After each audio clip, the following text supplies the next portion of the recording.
Oh, we are back. It's been a minute. We were off last week, and look it, we're here again. I haven't been on the show for 3 weeks now, which is insane, super insane. I don't. It's probably been a year since I've taken that much time off of Spilled Ink, but I'm happy to be back. I'm super excited. We have a great cast of people with us.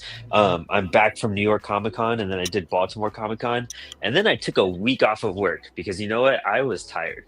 And I just played Red Dead for like 4 days. It was beautiful. It was the most beautiful thing in the universe. But now we're back to the drawing board. We're back to the grind, and of course, well, welcome back to the Comics Wellspring live drawing show, Spilled Ink, where we're spilling ink and spilling the tea. And of course, I'm your host, Brandon Bloxdorf, and with me is my amazing, wonderful, astonishing, doing a battle beastin' drawing starting off tonight, Max Flowers. Hello, Max.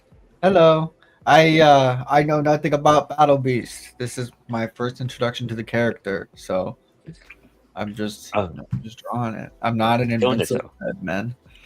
I think you would dig Invincible if you ever did give it a shot. Out of all the things I don't recommend anything superhero to you. You know what I mean? But Yeah. you would dig Invincible. You would like it. You'd be like, ha! You get a chuckle out of it. I think you chuckle. Yeah. Super super hyped. Thanks for manning the show for like 2 weeks in a row. Yeah, of course, Yeah, man. yeah. I Yeah, appreciate it. always happy to just Co-hosting it. hang out and draw. But hopefully, we're gonna bang out these two Inktobers and then work on my huge piece. So we'll see. Nice. Yeah, I'll explain my whole Inktober situation right now too. It's been I'm pretty caught up though, all things considered. Um, Yeah. but little roundtable. We have some returning guests and a brand new guest that I'm super hyped to hang out with tonight. But returning, we have Hobbs. Hello, Hobbs. It's been a minute. It's been too long. I missed you on Saturday. Your event sounded amazing, Huh. though. Yeah, It was busy. Um, I forget his name. Who was the guy that was with you? I'm spacing his name so hard. Milk and cheese Evan guy. Dorkin. Evan Dorkin. Yeah. Mm. I should It have taken a was bite it of pizza was right now. the I asked that question. busiest signing I've ever seen. He was there from the moment it opened until 9:30. The comic store closes at 5. He stayed there till 9:30, Oh, signing and drawing things for everybody that was in line. I didn't realize that, to be honest. That's insane.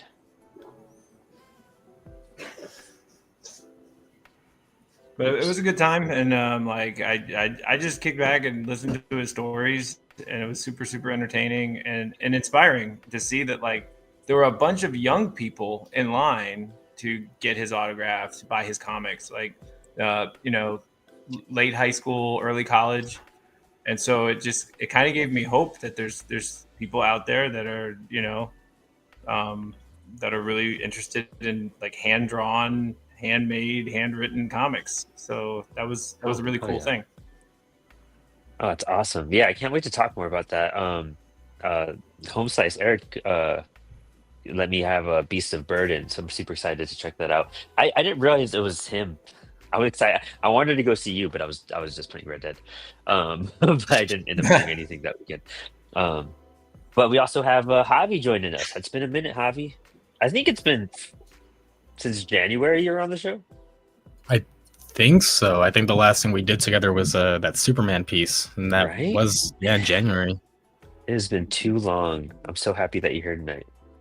Yeah, I'm glad to be back. And then we have a new gentleman joining us tonight. I'm super hyped. He seems so rad. I'm so excited to talk and see what he's doing because he's got some skill. Ricky B, dude, how are you? Thank you for joining us and hopping in with us. Oh man, how's it going? Thank you for having me. This I was absolutely ecstatic when I heard that you guys host these like every week, and I was like, oh, I'm there, definitely Dude, yeah, there. it's I don't you just think give you a little backstory on the show. I mean, I love that you're an art teacher, and maybe you'll appreciate this, but I didn't know how to draw. So I basically just started a live drawing show at work, and just decided to bring my friends on, and then all these indie creators so that you could see me drawing terribly every week and attempting to figure it out and learn. But I'm stealing the secrets from all my friends that like Max is astonishing. Javi is just so cool with his style. I love Javi because he like he came out of the gate with such a distinct vibe to his books. And like Hobbs is astonishing. We've had so many cool guests on the show, so I just steal from all my friends.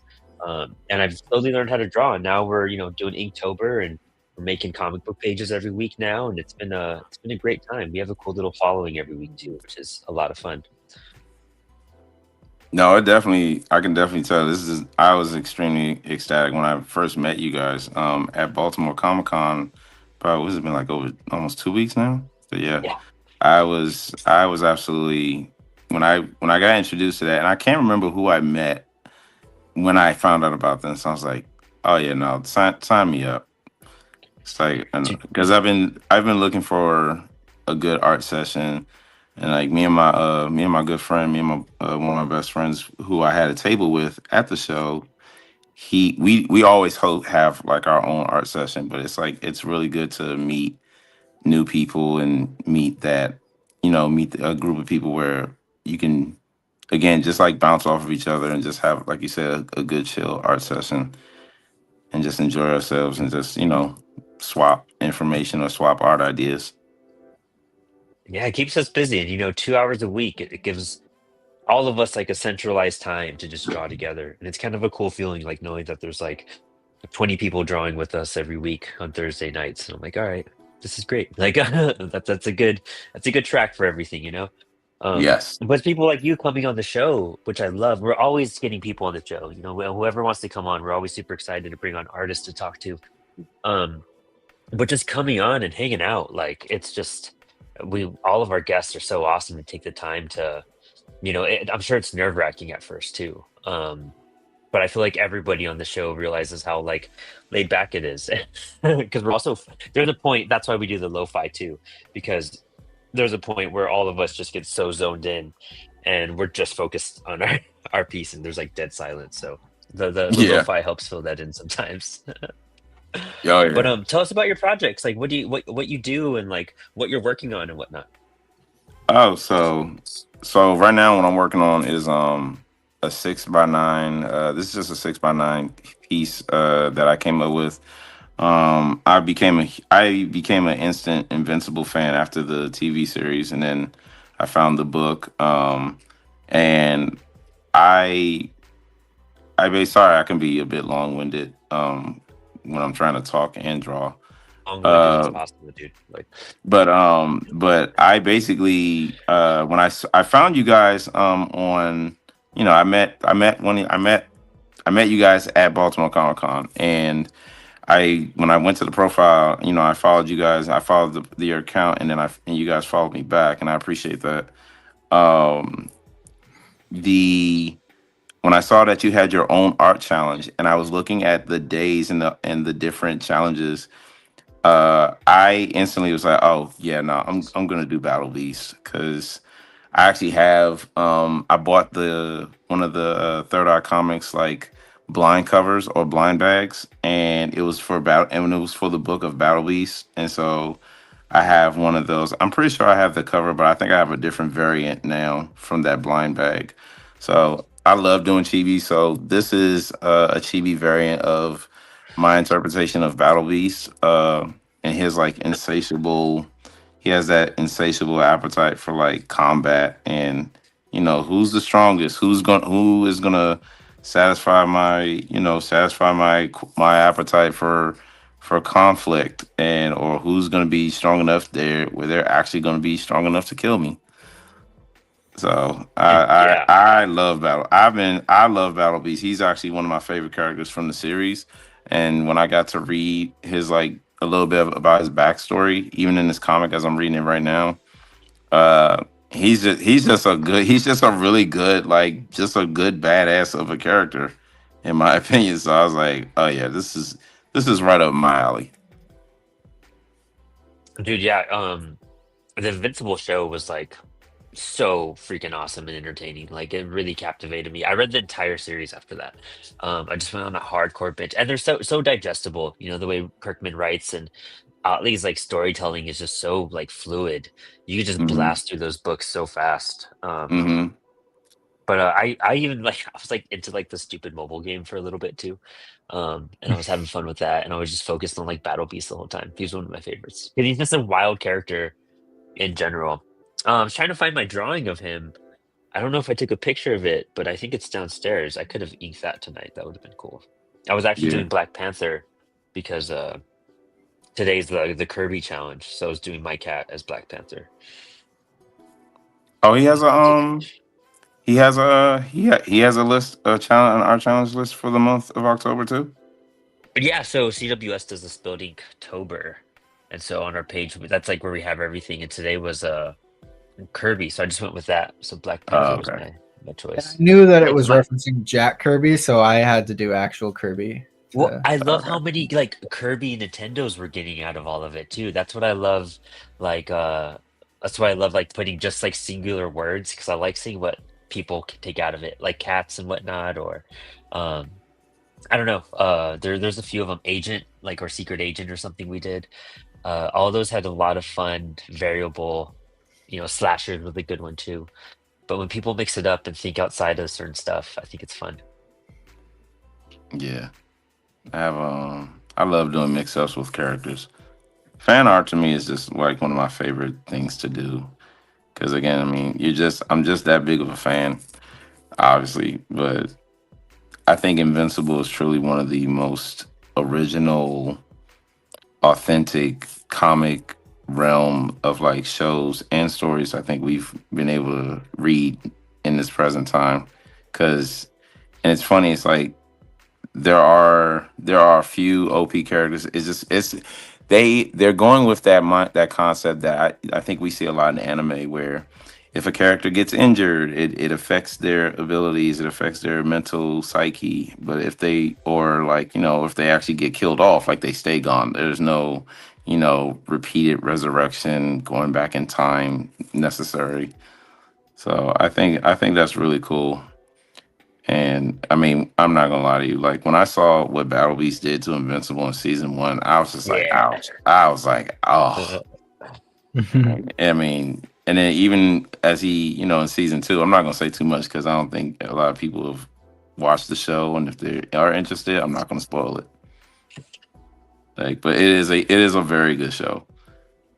Yeah, dude, I absolutely love that show. I haven't seen season three because it's one of those things where I was just like, sometimes it hurt that gap between season two and or season one and season two, and even between season two and season three. I have to like let it build up just a little bit. I know season four is coming early next year, so Oh I need to man, dive in. season three was absolutely amazing, And and it's they're crazy, like how far are you in the comics? How much have you read? so okay. So here's the crazy part for me. I have read a few, but a lot of times when I'm getting comics, I'm always attracted to the art first. So I'll read, but I'm always dissecting the art and looking at different techniques that I can potentially use for like action poses, ink rendering, and panels. So I actually the last before this, I started reading Battle Beast, and I was like, all right, let me pick up a book and let me just catch up and just read from there. So I started reading Battle Beast, and then this other book that I've been reading from an indie comic from the artist by the name of Marcus Williams. He goes by Marcus the Visual. And he has his own comic called Tuskegee Airs.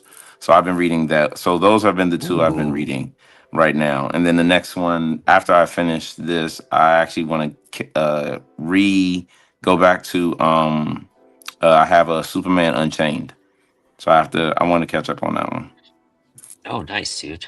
Yeah, I forgot that they have that standalone Battle Beast comic right now. I want to check that out. That looks like a lot Mm-hmm. of fun. Oh yeah. Oh, It's it is. Oh, it is. It is. it's I think Otley on that too, right? Is he doing the art or is he just doing covers? who Ryan? Yeah. Yeah, he's doing the art.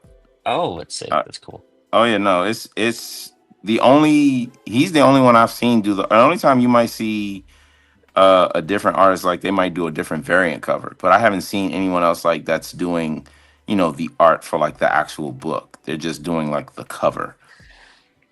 So, but I think it's all Ryan. In the chat, of course, real fast. We have our dude Roman. You changed your name. I was about to start saying it out loud, and it like threw me off that you updated your name to to Roman. Love that, the dude. But hello, and part-time comics, and we have Saboteur hanging out with us. Oh, Saboteur, I've been using your freaking pencils like crazy. I gotta talk to you about that. They're amazing. Thank you so much. Um, but Roman says I used to only pick up comics for artwork, but all I ended up with was a Marvel Swimsuit edition and Vampirella. That's amazing. Saboteur, I've only been getting indie stuff now. And then Roman saying, so I started following authors. Alan Moore, Grant Morrison made me a real comic reader. Dude, same. Those are my. Grant is I'm a total Grant Morrison fanboy. 100%. 100%. But yeah, honestly, like now, of course, I like started off writing comics, but now like I've always appreciated the art. That's part of like appreciating comics and the medium, but it's crazy drawing and like looking at things with a whole new perspective in a sense, and it's really made just what you take in very interesting. You know what I mean? Like Oh yeah. there's so much to analyze in the way you can nitpick some stuff or like kind of decide what you like and don't like a little bit differently too. Yeah. Um, and developing your taste for it a bit more in your palette, I guess. Yeah. Oh yeah. No, definitely. Move, man. Did you just meet Ryan Otley? Did you just like Yeah, I did. Yeah, I saw him at the Cincinnati Comic Expo, and that was really cool. He was really sweet. It wasn't the first time I met him. The first time I met him, I got my compendium, my number one compendium, signed by him. This time I didn't have anything to get signed by him, but I went up to him to just give him one of my books because I was like, you know what, I'm gonna start doing that now. But he was super sweet. He was very nice, and yeah, he's. I told him, I was just like, artists like Ryan Otley are just so inspirational when it comes to the comic space, because I haven't read all of Invincible yet.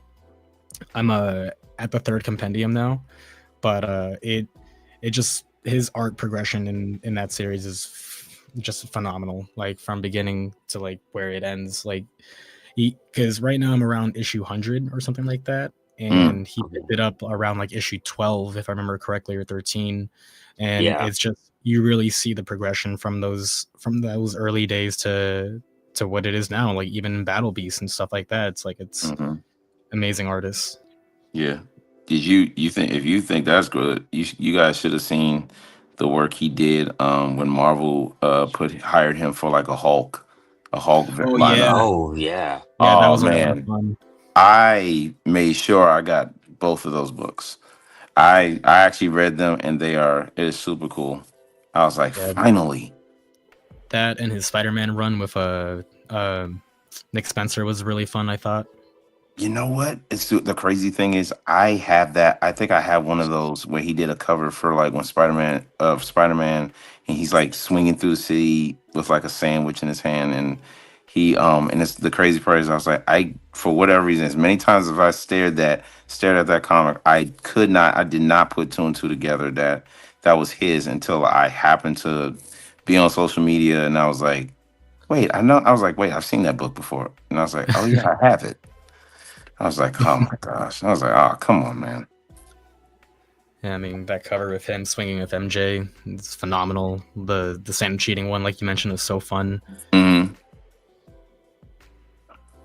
Yeah, this is cool. I never got to that Spider-Man run, but I think I have an issue. I have an issue that's signed by him that someone sent me. That was really nice, but I haven't read it actually. It's hard picking up a Spider-Man run sometimes. You're just like, it's sometimes with a lot of those books, even for me, it's hard for me to pick up. Like, where does this start? And you know how Marvel, I feel like that with especially, kind of because it's just one giant long soap opera. Like, it's not really broken up in accessible arcs, to me at least, in my perspective. I don't know, maybe it's easier for some people, but like, I think DC and other brands do a lot better of like, oh, you could pick up these by volume, by certain volumes, but like, and you don't need to know everything, but like, it feels like you're always just jumping in the middle of like an epically long soap opera and you're kind of confused. That could just be me though. I don't know. That's my gripe with Marvel. But I can understand that. I can understand that. I mean, I've always said I think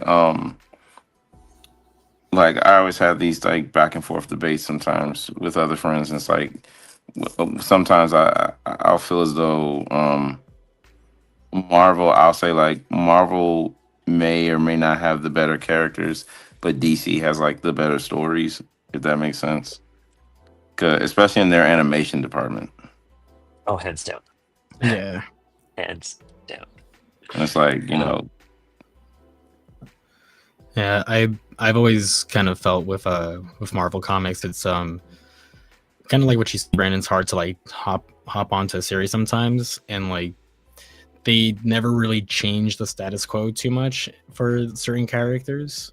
And if it is, Right. it's like maybe they have like a new suit for like an arc, and then it's like Yeah. back to basics again.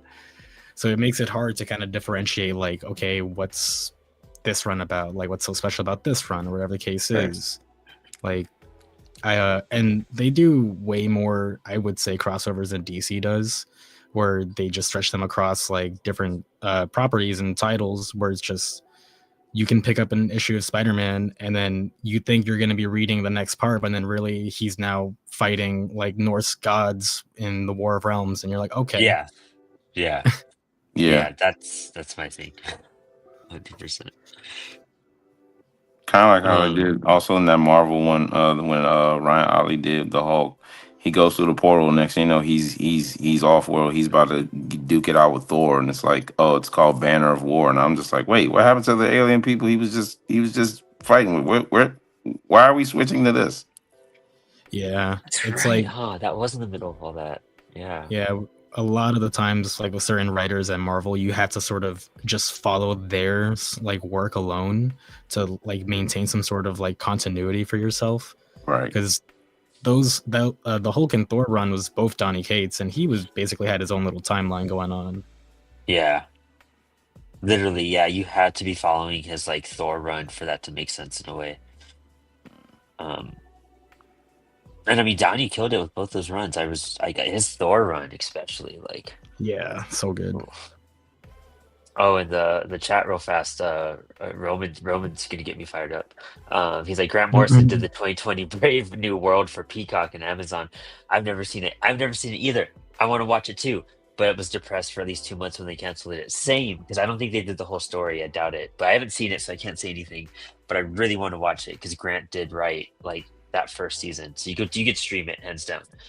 And then he says, everyone, what's your favorite Grant Morrison read? What would Morrison's books are most underrated in your opinion? Oh, we should get Rick Lopez on for this. I don't know. Javi, how much Morrison have you read before? I mean, not too much. What I have read, like, I mean, his Doom Patrol is phenomenal. I really like I mean, like I just read Luda not too long ago, that novel, that one of his last novels that he put out. He also did what was it, Green Lantern run at some point with Liam Sharp. That was pretty fun. So I mean, I think something that's super underrated for Grant Morrison, at least to me, is just like, you know, maybe certain people who only read comics don't know or like try to delve into his novels, but like he's just generally a phenomenal like prose writer, and like that's great in itself. Super Gods. That's a recommendation for everybody in this room to read. I think everyone would appreciate it. It's a literal oral history of like comic books by Grant. And that's such like if you want to just get like a nice download and understanding of like, I guess like especially superheroes from his perspective, which is it's very, you know, valid. Definitely read Super Gods. That's a great read. I really want to read. We were trying to do a book club for Apollo, and that was definitely on the list. We were going to start with Luda, which was the novel that Javi's talking about. Yeah. I feel like I probably know Max hasn't read any Morrison stuff. Nope. But I feel like if you were gonna read something by Grant, it would be The Invisibles. That would blow your mind. Like that's a Max book for sure. That's one of my favorite Morrison books for sure.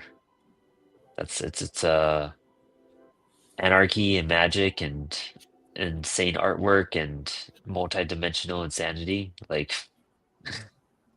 Yeah, that sounds Cool. fun. yeah, it's great. Yeah. Yeah, that's what Carl just said, The Invisibles, yeah. Um but Roman says Seven Soldiers and Batman RIP for me. I feel like Hobbs hasn't read Grant stuff. Not being right. I don't think you read a lot of traditional Morrison. You know, it's funny. I actually own a copy of The Invisibles, and I haven't read it yet. Oh. That's I don't. Nothing's ringing a bell. Did he ever run on X-Men? yeah, he did the new X-Men, which is fucking phenomenal, dude. It's so Okay, good. so It's so good. that's the only thing I've really read then, and I think I read the first 4 or 5 issues when it came out back in the day, and I just remember the style being so different. Oh, Frank Whiteley, yeah, dude. Yeah, that's who it was, Frank Whiteley, and he kind of had this kind of like knobby style where everything had its kind of like, which is kind of interesting. It was very different than like the Marvel House style at the time. So, but yeah, I'm not one to. I'm no specialist on Grant Morrison. Yeah, it's funny though because like I'm a huge Gerard Way fan. Oh yeah, And they're like best Gerard friends. Yeah, Gerard loves Grant. yeah. Well, he was in some MCR music videos too. Yeah, Mhm. so I don't know. I should probably check it out at some point, but Ricky, if I Nice. had to recommend a Grant Morrison book that would blow your mind art wise, honestly, yeah, the new X-Men, like his X-Men run, dude. I think Frank Whiteley's art would like really trip you out. Okay. I think that or What's if the you want name? like the Grant Morrison and just look up his X-Men run. All right. Let me look it up. Grant Morrison. All right, X-Men. Or honest, I mean, if you want like really cool like Batman stuff, dude, he does the greatest Batman, one of the best Batman runs ever. what So, Batman did he do? He did the main title for a while. He also did Batman R.I.P. and then he did a Batman and Robin where Dick Grayson was Batman and Damian was Robin. That dude, that's the Batman and Robin series that it's like if how do I describe it's like if David Lynch directed the Batman 66 show. That's I think the best way to describe it. I'm I, trying to I figure out. forgot he did Batman and Robin. That was a really good run, actually. Is he good, Ron? oh yeah. Okay, I've seen this art style before. Yeah. Yeah, Okay. Frank's Okay. amazing, dude. Yeah. No. This is tough. This is really good. I know. I literally was researching. I pulled up. I just typed in Grant Morrison and then typed in X-Men. I remember seeing.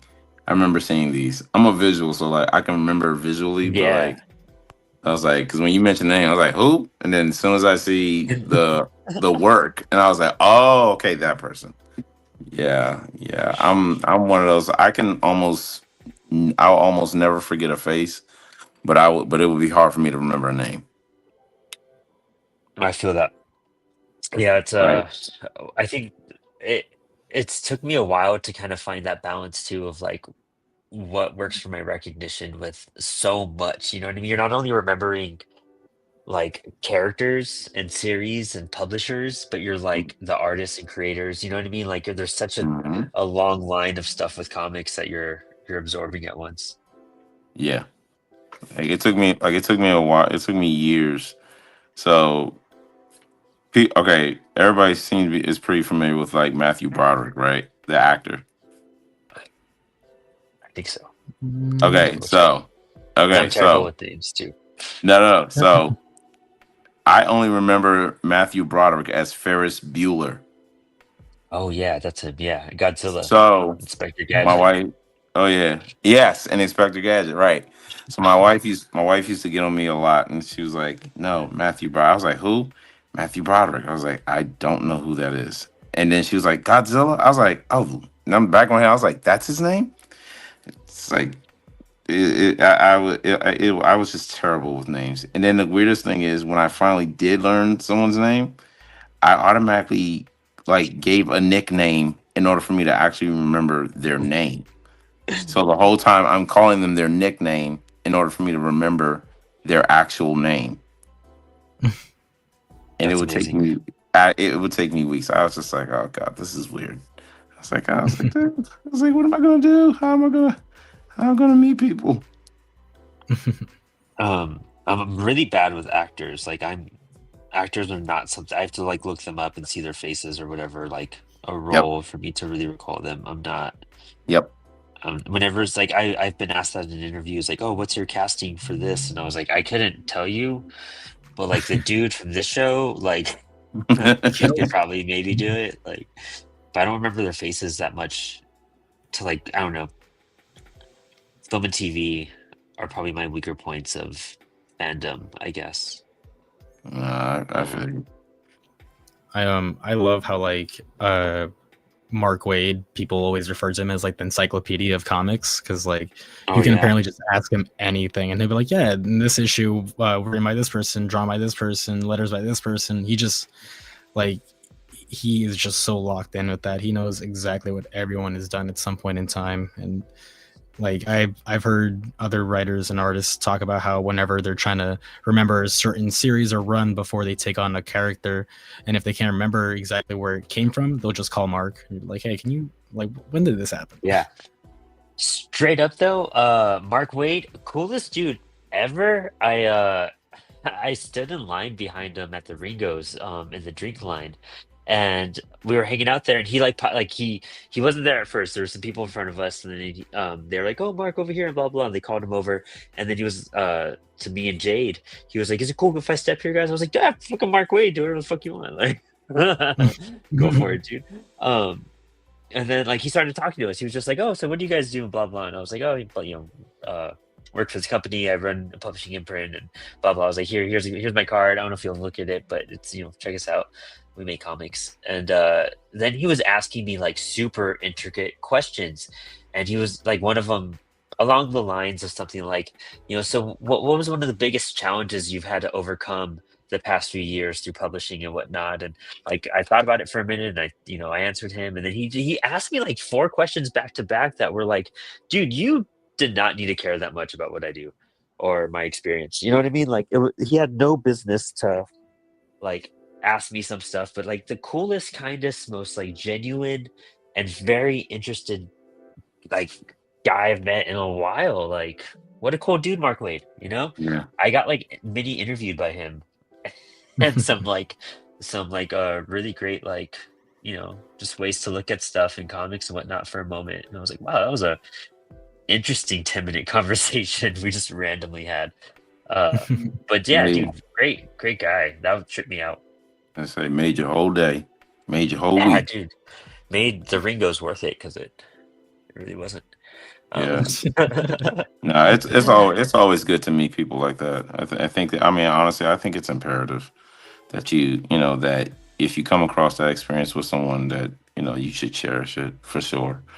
Like I watch a lot of artists who have inspired me, who I aspire to be like in that realm, because I too want to get into the comic realm and just I'm like, I'm not trying to be one of these guys that's gonna have like, I'm gonna be the best there is. No.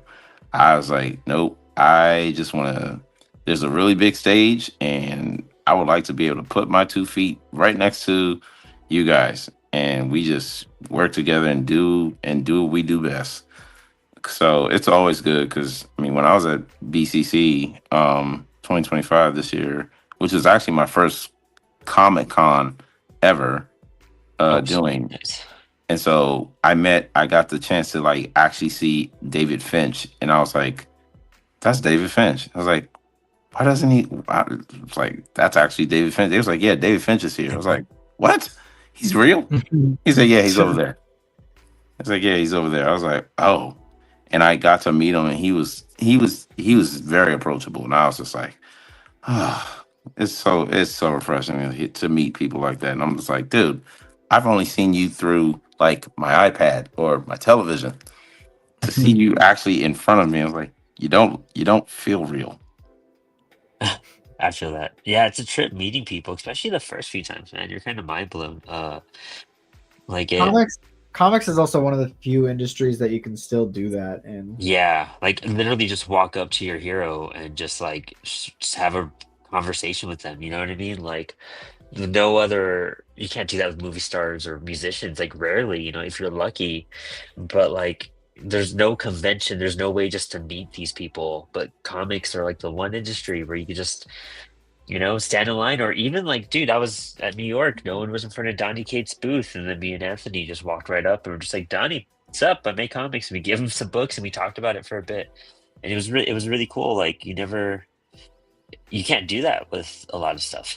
Just Oh, I wild. totally did that with the voice actor. What's his name? Cole. Was it called Cal? Cal. Voice actor for Wolverine. At Oh Baltimore yeah, Comic he's Con. super chill. Oh my god. So I was literally looking for an extra chair for my best friend's wife, because she came by and she supported us at our table, and she brought us like snacks and everything, and we didn't have to say, hey, you need an extra chair. I was like, I'll be back. And I just saw him in the food court, and he was just enjoying his lunch or whatever, and I just walked past and I just casually just like, oh, hey, Logan. And he just looked and he just like smiled, and I don't know if that was his wife or whatever with him, but she was so sweet. And then I asked, I was like, hey, can I, bother you for a photo? And it was like, what, well, can he come back to you later? And I said, sure. Now, in my mind, I'm thinking, he might not come back. And it's like, it's understandable, but I was still like, well, I got to see him in person. So I'm already satisfied. But he actually, about an hour later, he actually came, and him and his, the lady that was with him found our booth, me and Darren's booth, and he actually took a photo with me. And I was Oh like, yeah. I was just like, oh man. And the only thing I think of, I was just like, I was absolutely starstruck. And then I also said to myself, I'm gonna rub this in my best friend's face, because he is a diehard Wolverine fan. We So bumped into him a lot, and there's like a little green room you could go into. Like it's a little hidden for like I think, well, you could have gone there too if you're exhibiting and whatnot. And so it's like a little secret spot upstairs, and he's always just chilling in there. And just got to talk to him and hang out for a second. I was like, man, randomly, like again, randomly super nice dude for like no reason, just chilling, really polite, really humble, cool guy. yeah. I mean, just to rub it in Roman and Saboteur's face a little bit. Like the first time I ever went to any convention, it was San Diego. And I've been to like small conventions before, but my biggest convention, it was San Diego Comic Con. And the first night I was there, it was like 2015, 2016 or something. I went to a panel at night. It was the heavy metal panel because they were just coming back, and Donnie Cates and Kevin Eastman were there, and Grant Morrison was there too. And I got to like meet Grant afterwards, and that was like I bumped into him again outside when I was like waiting for an Uber and shit, and like they were walking up. But like meeting Grant and talking to him for a minute was like, man, like you're the coolest fucking dude ever. You again like rock star of comics in a sense, and super polite, super kind. Like signed my book, and I was all uh like geeked out at that time too. So I don't know. Grant's a cool dude. I bumped into him like 3 more times the next couple of years, and he was always super super sweet. Um, but yeah, good guy. Good guy.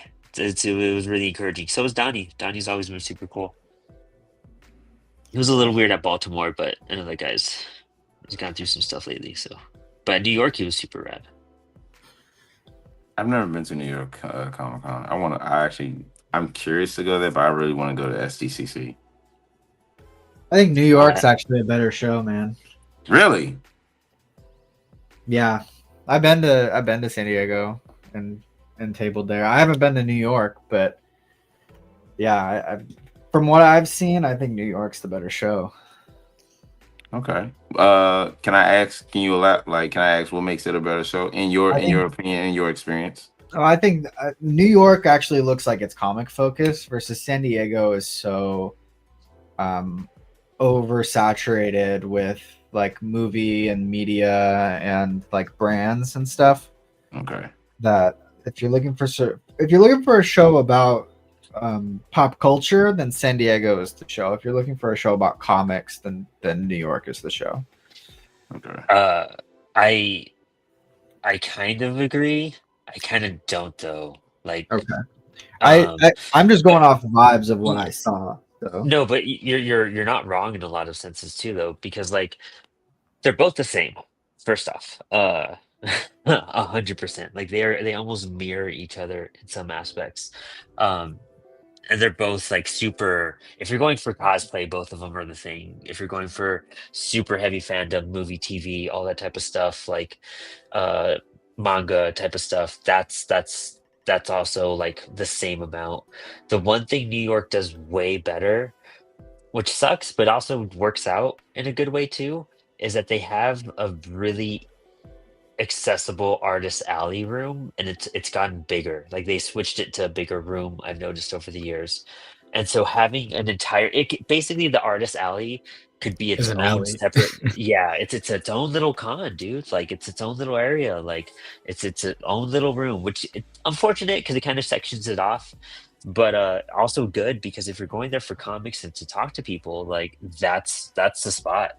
um This is New York.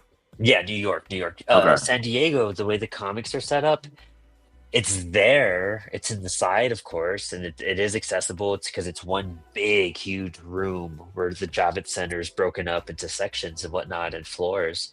Um, but the artist alley there, it's a lot smaller for sure, but it also blends into stuff real easily. Like, and so you kind of it's hard, it's easy to miss stuff. It's easy to walk by indie creators. It's easy to even like not realize there's indie creators there.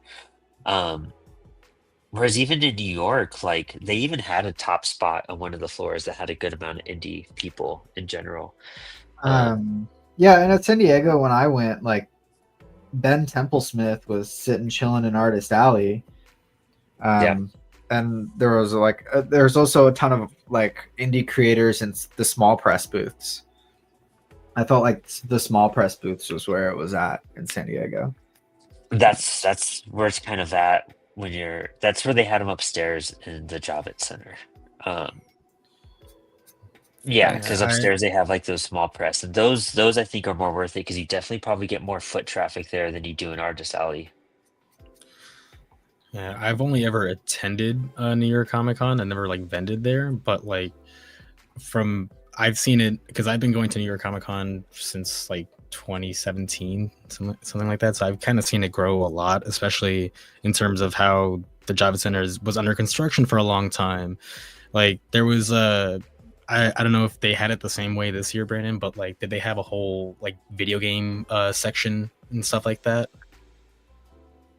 It's yeah, they do. I didn't explore a lot of that top floor. It was too much. It was overstimulating. Yeah, But I think so. Yeah, they they had the typically artist do. alley. Yeah, because they had the artist alley in that room one year, and that Oh, was yeah, that's yes. That I know what you're talking about now. Yeah, because I yeah, walked in there that and I was was like, no, miserable. Yeah, dude, that dude, was rough. yeah, that's the room on the left, kind of, and that's where they Yeah, always used to have Artist Alley, and it's smaller. But now it's on a room on the right, like and it's straight up right. the longest hallway you could find. Yeah, dude, straight up, like it's crazy. Um, but at least they had breathable sections around there, kind of. Like you got to talk to people for a bit. I do. Yeah, I walked up to Joe Quesada and gave him some Apollo books and some CWS stuff, and I was like, "Hey, for your amazing comic stuff, like let us know printing." Um, but yeah, like you could walk up to people like Joe Quesada or um, Donnie, or even like Scott Snyder was empty for a while. Oh, nice. I thought Jorge Jimenez didn't have a line, and I didn't realize they just held people back around the corner. I was about to yeah. walk up and be like, "Hey, dude," but he's the rock star right now. So I I definitely, the last time I was at New York Comic Con, which was about, I think in 2023 now, I had a really great moment where, because since I've been going to New York Comic Con for so long consistently, a lot of these creators were starting to remember me. And Scott Snyder was one of them. And he's always been like a huge inspiration for me. And it was just really cool where this one year, it was when he was releasing Book of Evil with Jock on Comixology. And I went to their panel for it. And he was just like, they had their whole little question section and stuff like that. And I went over to go ask a question. And he was just, I immediately just introduced myself. And he was just like, can I just say like how great it is to see people like Javi come to these shows every year and stuff like that, where like I get to really literally watch them grow up and like just, you know, like fall more in love with comics each and every year. I'm just like, oh my God.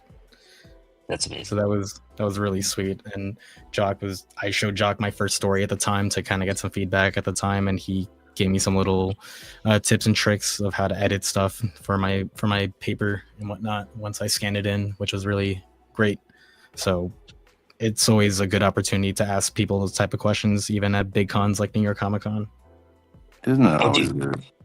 No, that's always good when they remember you like that. It is. I think that always means something. Oh yeah, That speaks volumes of like their level of like genuine sincerity. Yeah, that's sound. You feel really appreciated. Yeah, Scott's awesome about stuff like that too.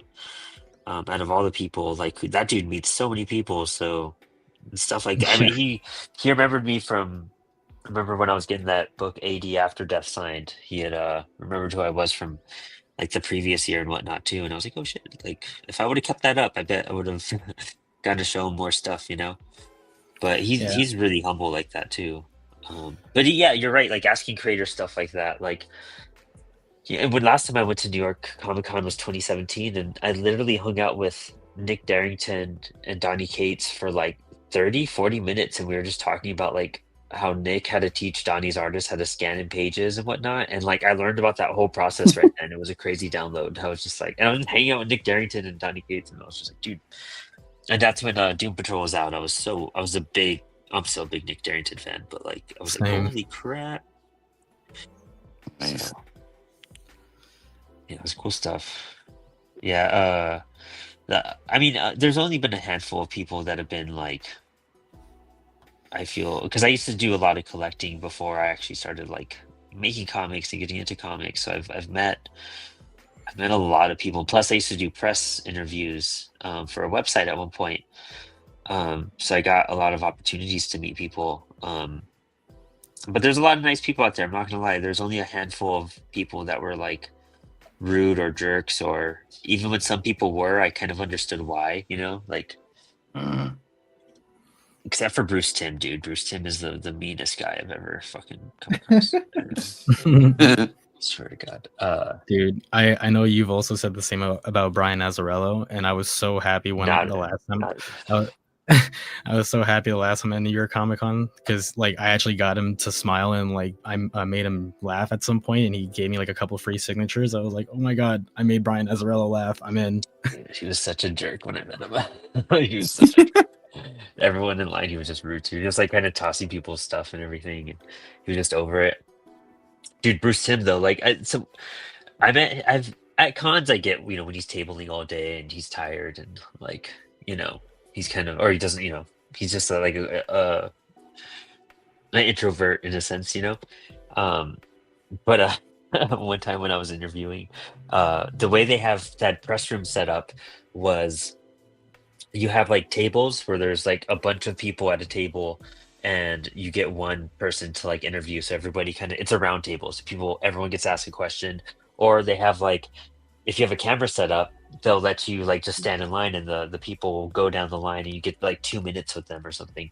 And so I got to interview Bruce Timm twice. And the first time I was still learning. I was still a noob, you know, and I didn't ask the best questions, but he was cool. He answered it. I could tell he was just kind of annoyed.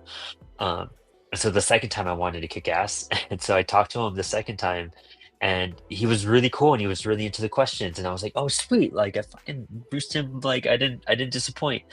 And the guy next to me Yeah, I didn't hear everything because I was hyped. I just finished like, and I was talking to my like the team I was with, but they asked something along the lines of like, looking in the rearview mirror, how's the last 20 years been for you at this point with, cartoons and all this or something like that. And then all I hear is Bruce, and the whole room hears it, where he's like, that's it. That's the question you want to ask me. You get 2 minutes. You get two questions, and that's what you decide to ask. And he was just like drilling into this dude, Yeah. and I was just like, damn. And he was with like a bigger thing, so I think that's probably why. Like, I was with like a whatever uh publication, but it was like IGN or something ridiculous like that, And so he just like kind of went off. Um, it was crazy. I was like, I think I was so happy. We were cool. Like I would have cried. I just straight up cried if Bruce didn't yelled at me. I was like, glad it wasn't me. Yeah. It's pretty funny Uh, that we were both working for the same company that year, Brandon. Dude, yeah. I can't believe we were both like doing stuff for Comics First. Like, that's insane. I even wrote for some people after that were involved with them once they kind of dissolved. Um, oh, so you guys have experience in the field. I'm sorry. a little bit, I guess. Yeah, I like I wanted to write, so I was looking for like like how I could write comic book reviews and stuff like that. Okay.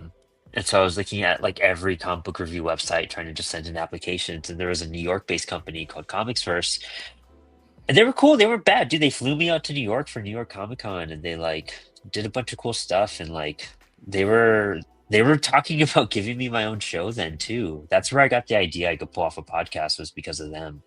Um, Nice. and I had a falling out with them because the owner was kind of a dick, but and then they fell apart like 6 months later. So I was like, ha. But like, dude, they sent me to San Diego. Like I got press badges off of them. Like, I got to interview so many of my heroes, like animated voices, and I got to like. There's an interview of me and Elijah Wood on YouTube, and it's like my worst interview ever because I didn't know anything about the show. It was like Dirk Gently's detective agency. Oh, Um, that show, yeah. yeah, yeah, and I know about it now. Um, but I had to prepare. I had to prepare for like 15 press junkets like in a weekend. Like I couldn't research everything, Mhm. And I asked Elijah. I was like, oh, so like this is another project you're involved with where it's a book adaptation. What's it like to have with this character to see him brought to life on the screen, and how do you like work from the writing from there, something like that, some bullshit. And Elijah was like, well, my character's not in the book, so it's really cool to be able to do my own. And he was the nicest, kindest. It was the sweetest way to answer my obviously ignorant question that I knew nothing about what he did on the show. But he was so sweet. He was so kind, and he just like he didn't even make me look bad at all. He like bounced from it so easily. But it was a good guy. Good guy. Good guy. That's good. That's always good. Yeah, That's what's I up. remember at Comics First, I got to do a review of like one of the Flash issues during the Rebirth era.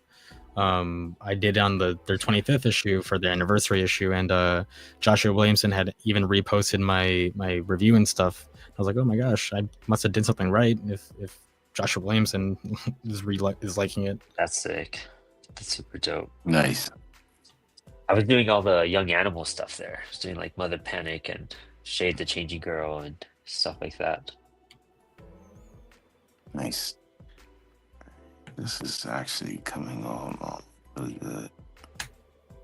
I'm looking at it. Look. I know we're recording, but I have my iPad going on right now, and I'm just like watching us, and I'm keep looking at this panel that Javi's doing. I was like, I need to find. I was like, what is that? Because I was like, is that like a wrestler?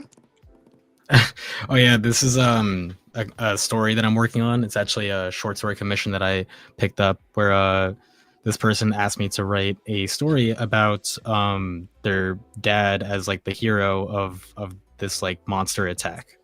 And she kind of gave me the inspiration for everything and stuff like that. I wrote the script from there, and it's a monster called the Hangry Monster. So I kind of made it like I have a sort of a bigger shot of it over here, Mm. but it's I just tried to make sort of like a clay face, like bear, gross looking thing, but still make it cute. Of course. Yeah. Nice. No, it looks great. That's why I'm looking. And like I said, for me, this is like I was saying, this is me like I'm dissecting because I had a portfolio review at the convention. Like I said, BCC just gave me everything I needed plus more. But Ooh. but like I'm looking at the panels, so it's like I'm learning about panels. So I'm just, like dissecting. Like I'm looking at, well, okay, I don't know what's going on, but there's a huge splat. I'm like, either that was a big pow, or that was like something that just splattered, like exploded. Oh, and in this bottom panel, yeah, it's Yeah. gonna he's gonna blow up. It's, no, it looks great. It looks amazing. I'm looking for. I can't wait to see what you know how it comes along. Thank you. Dude, tell everyone how you got, like, what that commission's about, like how, like, it's a pretty cool commission, you know what I mean? Like, for someone to ask you to do that. But if you want to give some backstory on that. Yeah, I had done an event back in April or so, and this girl had bought one of my comics, and she just reached out not too long ago, like about a month and a half ago now, just being like, hey, like, can you make this story about my dad and like, you know, just him saving the day, like, and we had a whole call about it and everything, and I immediately was like, I can make you like somewhat like the pilot episode of Ben 10, where it's just like because they hike a lot as a family, so I was like, okay, perfect, I'll put them out on a hike and stuff like that, and like the hangry monster attacks them and whatnot, and it's been a lot of fun to work on, and she's been pretty happy with how everything's been coming out so far, and so just try my best to get it done as quick as I can. Oh, that's Yeah, what's dude, up. it's super dope to get like a comic book commission. Like, freaking sick. Man, I have to be like you when I grow up.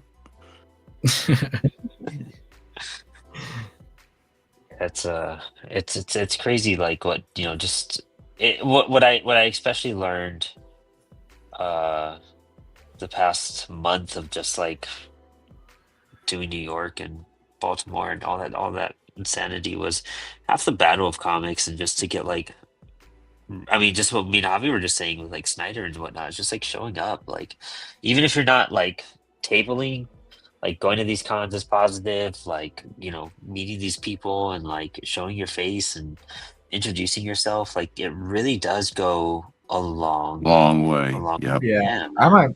I'm excited. I might be able to go to OAX, which is going to be my first show in a long time. Oh, cool. Nice. What's Yeah, dude. Forgive me for my ignorance. What is OAX? OAX is Original Art Expo. It's down in Orlando, Florida, and Nice. it's mostly original art dealers and stuff.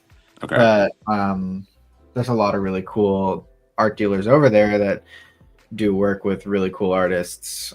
So like Felix Comic Art is going to be there, who represents Denny Warren Johnson and frick, what's his name? A bunch of other people, and then Essential Sequential is going to be there, which is like essentially the entire Ink Pulp crew. It's like Sean Crystal and Matteo Scalera and Eric Canetti and stuff. But there's a ton of agents and art dealers that go to that show down in Florida. Nice. So yeah, but I'm all the way up in Alaska, so I don't really get to go to shows very often, if at all. I was just at the Cincinnati Comic Expo a couple weekends ago, and it was my first show where I wasn't vending and just attending in like the last 2 years or so, and that was such a relief, dude. I was like, wow, I can just enjoy this. Like, it was a lot of fun to just be there. Now. And I got to meet Alan Burnett, which was just incredible meeting him, and like he seemed surprised that I knew who he was. I was like, dude, come on, you're Alan Oh Burnett. yeah, give some background to him for those who don't. Don't know. Yeah, I mean, he's like the guy behind like all those classic like DC animated shows, like the Batman animated series, the Justice League Unlimited, like all those shows, and he and like alongside with Bruce Timm and whatnot. So it was incredible. It Yeah. was The incredible the getting to pin meet up him. style. Yeah, dude. Yeah. Oh yeah, no. I love Justice League Unlimited. So it was awesome meeting him, and I gave him one of my Yeah. books. Nice. That was another comics first interview opportunity for me. Was him. I asked him like, was there any fuck. Was there any like ideas that you wish you could have made for the series that didn't go into production? And he was telling me that there was an episode that he called the gun, and it was just it starts off with like a gun being made in a manufacturing company and getting passed down through like, you know, like owners and like, you know, like people just selling the gun and all this stuff, and it winds up in the hands of Joe Chill, and it goes to like the murder of Bruce's parents, and then, you know, then it goes and exchanges all over the place again, and then it winds up with like uh in Batman's hands where he finds out, you know, it's Joe, and then they go and confront Joe Chill, and it's just called the gun, and it's just like the you just follow that gun the entire story, and I was like, whoa, that would have been. And they kind of did something similar, I feel, with Brave and the Bold, Mhm. but which is a phenomenal show. Yeah. But yeah, James Tucker, I think Jim Roog, not Rug, but Roog, something like that. Reuge or something like that. I don't know. Him and Bruce Timm are like the main, and Alan Burnett, like the main guys behind all that. James Tucker did a lot. I didn't realize how much he did until after I interviewed him, actually. But I at Comics First, the only interview I ever got to do was for it was actually, I'm still pretty happy with it because it was for my favorite YouTube channel at the time, Achievement Hunter, where I got to interview the like founder of like Achievement Hunter and Rooster Teeth, Jeff Ramsey, and that was like fucking sick to be able to talk to him. And I was like, he is such a funny guy, and like he's always been such a huge like inspiration for me in terms of like being like an advocate for mental health while still, you know, being a happy person and just like putting content on and stuff like that. So that was awesome getting to interview him. That's what's up. Dude, they sent me to interview the cast of The Walking Dead in Madison Square Garden, and it's like under the room where they did the panel. I guess they have really big panels at Madison, like during New York. So I was supposed to. I did interview them, but I got there like barely on time because I was interviewing. I got a chance to talk to Claudio from Coed and Cambria, and I just had like the longest interview with him, and I didn't want it to end because he kept on just talking to me, and was super hyped about it. And I knew I was running out of time to get to Madison Square Garden. Also, that was my first time in New York. I had no idea where like the scope of where stuff is. You know what I mean?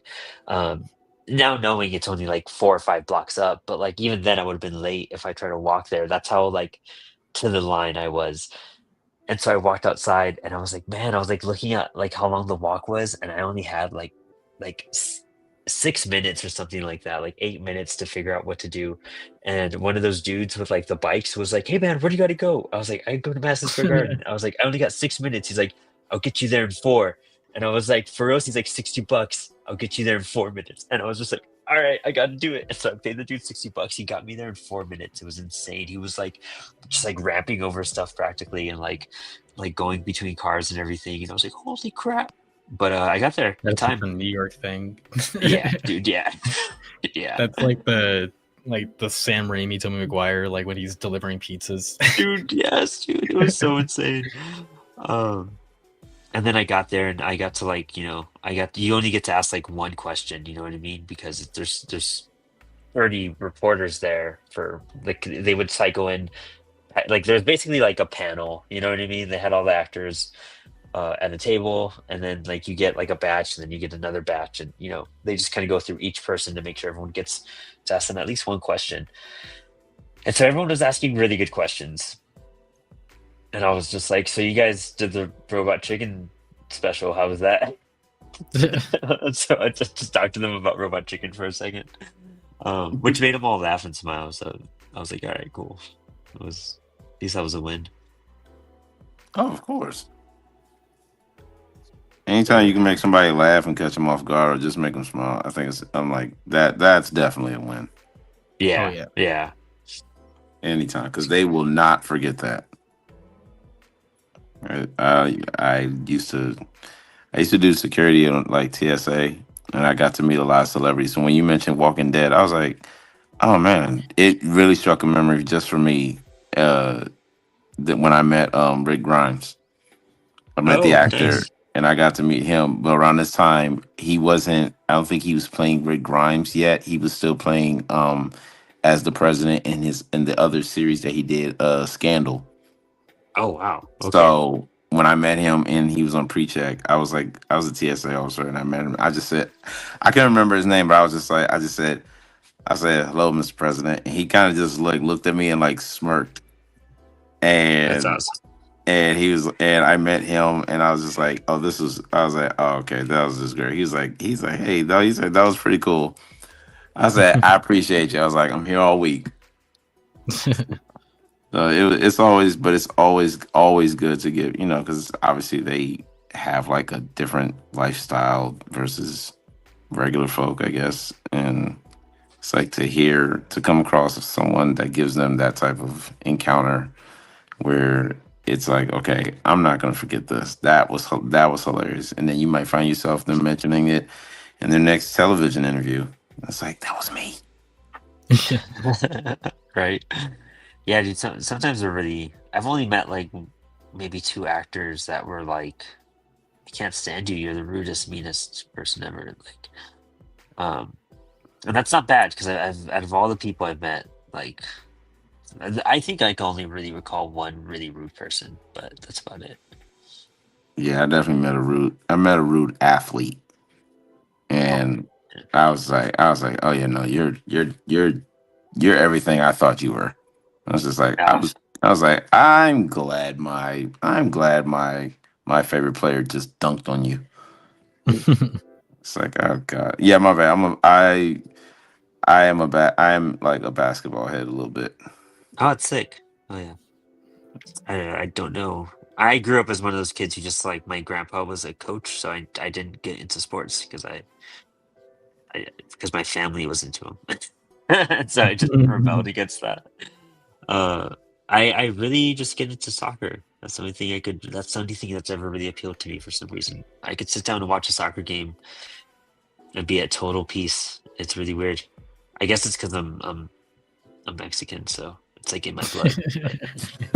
Just being Hispanic. I always tell people that baseball has always been the sport for me, and like being Dominican, it's like I came out the womb swinging the bat. I was Yeah. gonna say that's such a New York answer too. Yeah, it really is. Like I've had so many memories of like watching games at Citi Field, the Yankee Stadium, and stuff like that. Oh my god. I love going to games. Like I love going to baseball games and whatnot. Like especially baseball. I don't know why. Just it's a lot of fun. It's a lot of fun just being in the environment for sure. They say you have to. They say you actually have to be there, like for a baseball game. It's like you have to go to the Yeah. baseball game. Yeah. I have heard that many times over. I've heard that many times over. I grew Yeah, up. way I grew more. up in freaking Orange County, California, and if I have to pick a sport, it's hockey. So I amazing. heard- Hockey's still pretty solid. I heard that's an experience as well. Hockey's awesome, man. Like I used to listen to hockey games working at my first like job with my coworker, and just like we would listen to the hockey games like on the radio and stuff, and just do that. Nice. We had a hockey team in El Paso, and I used to see their games every so while. It's pretty cool. I didn't have lightsabers as a kid, but we used the hockey sticks my dad got me, and I had these wooden hockey sticks that we'd use, and it was so dangerous. It was the most dangerous thing in the world as elementary school kids, but it was dope. And then once they broke in half, I used them as like Legolas's swords. You know what I mean? Because he had the dual swords, and they were just like kind of short. Again, dangerous, but they You know, should we just just bought use us lightsabers. broomsticks. You did a comic about it, right? Brandon? Yeah, that was actually that was in the first one of the first Stoner Wars book pages I did. Yeah, Nice. good memory, Max. Dang. Hobbs, that looks really cool. It almost looked tattoo like. Hobbs is insane. What are you working on tonight, Hobbs? Thanks. And I'm working on a holiday card, like it's a happy solstice card. So I'm trying to get ahead of it. I used to do a Christmas card every year, like I don't know, 10 years ago, and then I got so busy with all the other stuff I have to do or other creative projects. So I'm finally trying to get something done this year. So I figure if I start early enough. So this is the Holly King, which is like a personification of winter. It kind of goes hand in hand with like the Green Knight stuff that I was doing, and nice. that's the outside of the card. And then you're gonna open it, and it's kind of just like just typical holly and some candles and things. No, it looks really good. It looks really clean. That's what I was like. I was like, man, it kind of gives me like a tattoo vibe, but I just really like it. Thank you. Yeah, I was trying to do the kind of like a framed Art Nouveau. I don't know that kind of style, which is a little different than what I usually do. But I figured for a card, it's kind of fun to do something more graphic. I'm not getting back to comics until next year because like what I really have been working on is wooden ornaments, and I was like, well, I can't bring that on the show because like that has nothing to do with comics at all. So I mean, you can like by all means, dude. That'd be sick to watch. That'd be spice things up a little bit. You know, it's the holidays. Like if you wanna, all right. if you Well, wanna do that next week. next week, we're expecting some wind ornaments. T'Challa, dude, give me some room. No, dude, it's so good. It's so crazy seeing your pencils, man. What pencil do you use? So my roughs are done with like that's the rough. I don't know if you could see that, but the roughs are done with just like a Bic, mechanical pencil. And then when I go back to tighten it up, I use a light box, and I just use a lead holder. Yep. Yeah. And those are my three tools. Just a kneaded rubber eraser, the clicky eraser, and then this guy. And then usually inking, I'll do it with the brush, but like this was really technical. So for this one, I'm just using Micron pens. So nothing fancy. And then hopefully coloring it with the markers and airbrush and paint. I don't know, something to really spruce it up, make it cool. Dude, our boy Saboteur Comics, dude, hooked me up with a dope little. Trying to find it. T'Challa knocked it over right before the show. I think it's downstairs. Also, I don't have my pencils upstairs, but a really cool lead holder for blue lined, and so I've been using that for all my sketches lately. It's been super cool. It's thicker, so I'm getting used to that. I think I draw so softly. I need to like press down. That's probably why your stuff is so precise because you actually like. Are you a heavy hand, Hobbs? Like at all? Like, What's that? Are you a heavy hand when you draw? So like it's funny. That's why I moved to the light box because my stuff was just a mess. Before I used to do this, like because this is how the things would look, and then I would try to ink over something like this, and it was just impossible. So I decided that like this has like the life, So like if I'm drawing on my final paper, I always felt like I lock up and it's like too stiff. So if I'm drawing on like scrap paper, then I have no problem just like scribbling something out, and if I don't like it, crumple it up, throw it away, or erase it, annotate it. So it became the way that I could like be comfortable moving forward instead of just kind of like over stressing about being perfect. But Yeah, that's what I'm figuring. My pencils are like, I don't know. I guess I have some here, but um, I'm realizing like the pressure I have to put to keep the precision sometimes. Like, where's it? Where's an example? Like the swamp thing. You know what I mean? Like I had to like, I could tell where I was pressing, and I could tell when I started like, where your pencil gets flat, and I always want that point at all times. You know, I want to right. always sharpen pencil. That's what I want. Yeah, I 'Cause then, think playing with different leads for me too, like finding the right one, finding the right Yeah. brand too. Because like Yeah. some of the yeah, leads were like really scratchy on the paper, even though they were the right tone. And then some of them would say that they're 2H, but they feel like a 2B, and I don't know. Yeah. Just Yeah. there's all these little nuances where you kind of like feel like it's working. Yep. But and you're doing the blue pencil now, aren't you? Isn't that your? yeah. So I don't Is that even your want to mess. thing? Are you just say that? Is that your thing? You know, I started off with blue, and I actually transitioned to red. I was like, okay, this one works better because I don't know about others, but I don't know about you guys, but I am heavy handed, and I'm just It's been what like trying to. I had to go through like almost 4 different types of brands and leads just to like, okay, what is gonna be less smudgy? Even the paper, and I was like, oh, this is annoying. Yeah, yeah, Dave papers. Dave Baker uses red. Jake Abby uses Parker red. Jake Parker uses orange. Um, Nice. what's his name? Oh, her name. Shoot, somebody I know who uses yellow. Yeah, I was talking to someone who does green. Uses green for their Yeah, stuff. Hmm. yeah. I I didn't can't. even know there were other colors. I've tried every color under the sun, and I do not. I can't do it. I don't like it. Yeah. Yeah. But Nah. it's just a feel thing. It's just a personal preference thing. Because I actually would love to be able to use blue line and have it feel good.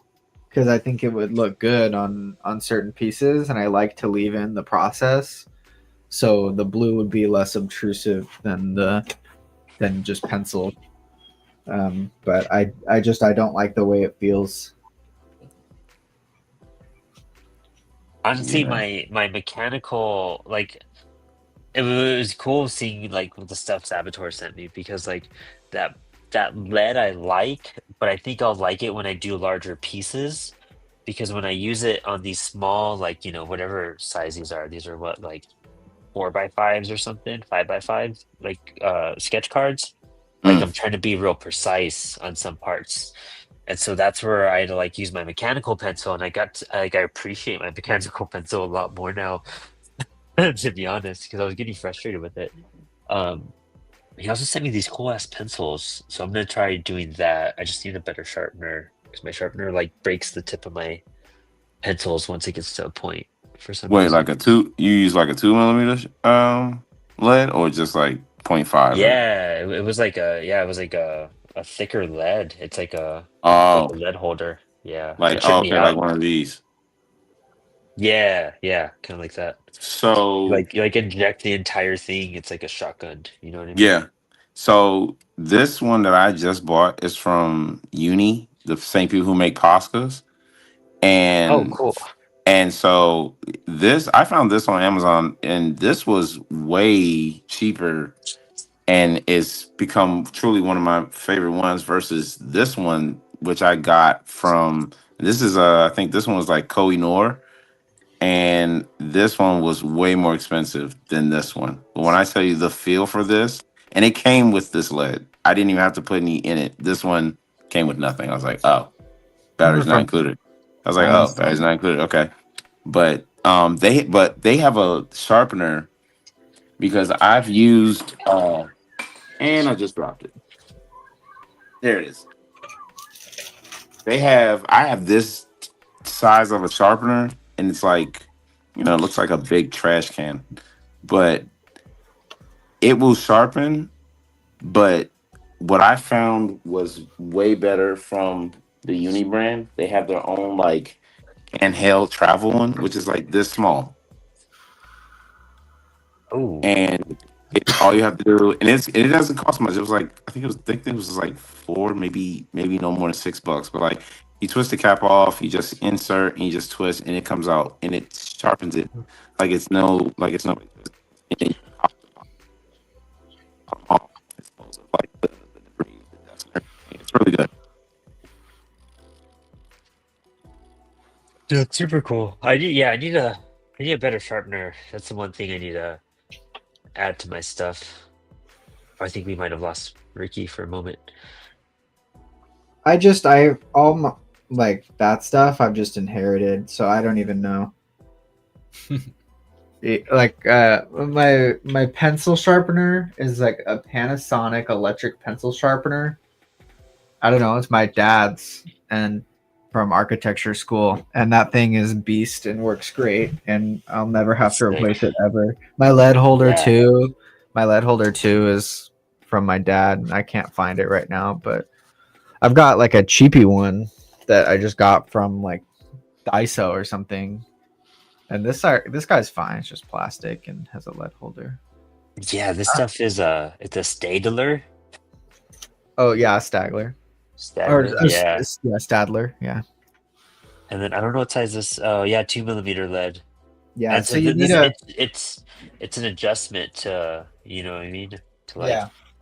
So you can't use a regular sharpener with those. You have to use. Oh one no of no these. no! I have these Vermilion, Prussian blue Tombos as well that he sent me my way. I haven't tried them. That's what I want this sharpener for. But they're these sick, like just dope looking blue lines. I'll send you a picture right now. I guess I could turn on my camera, but that's knowing my luck StreamYard's gonna wig out. And it'll keep me out. Yeah.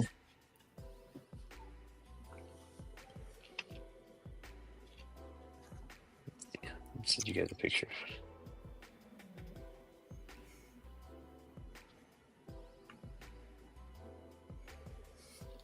Oh, we lost Ricky for a moment. I think his internet just wigged out real fast. Yeah, I'm sure he'll come back.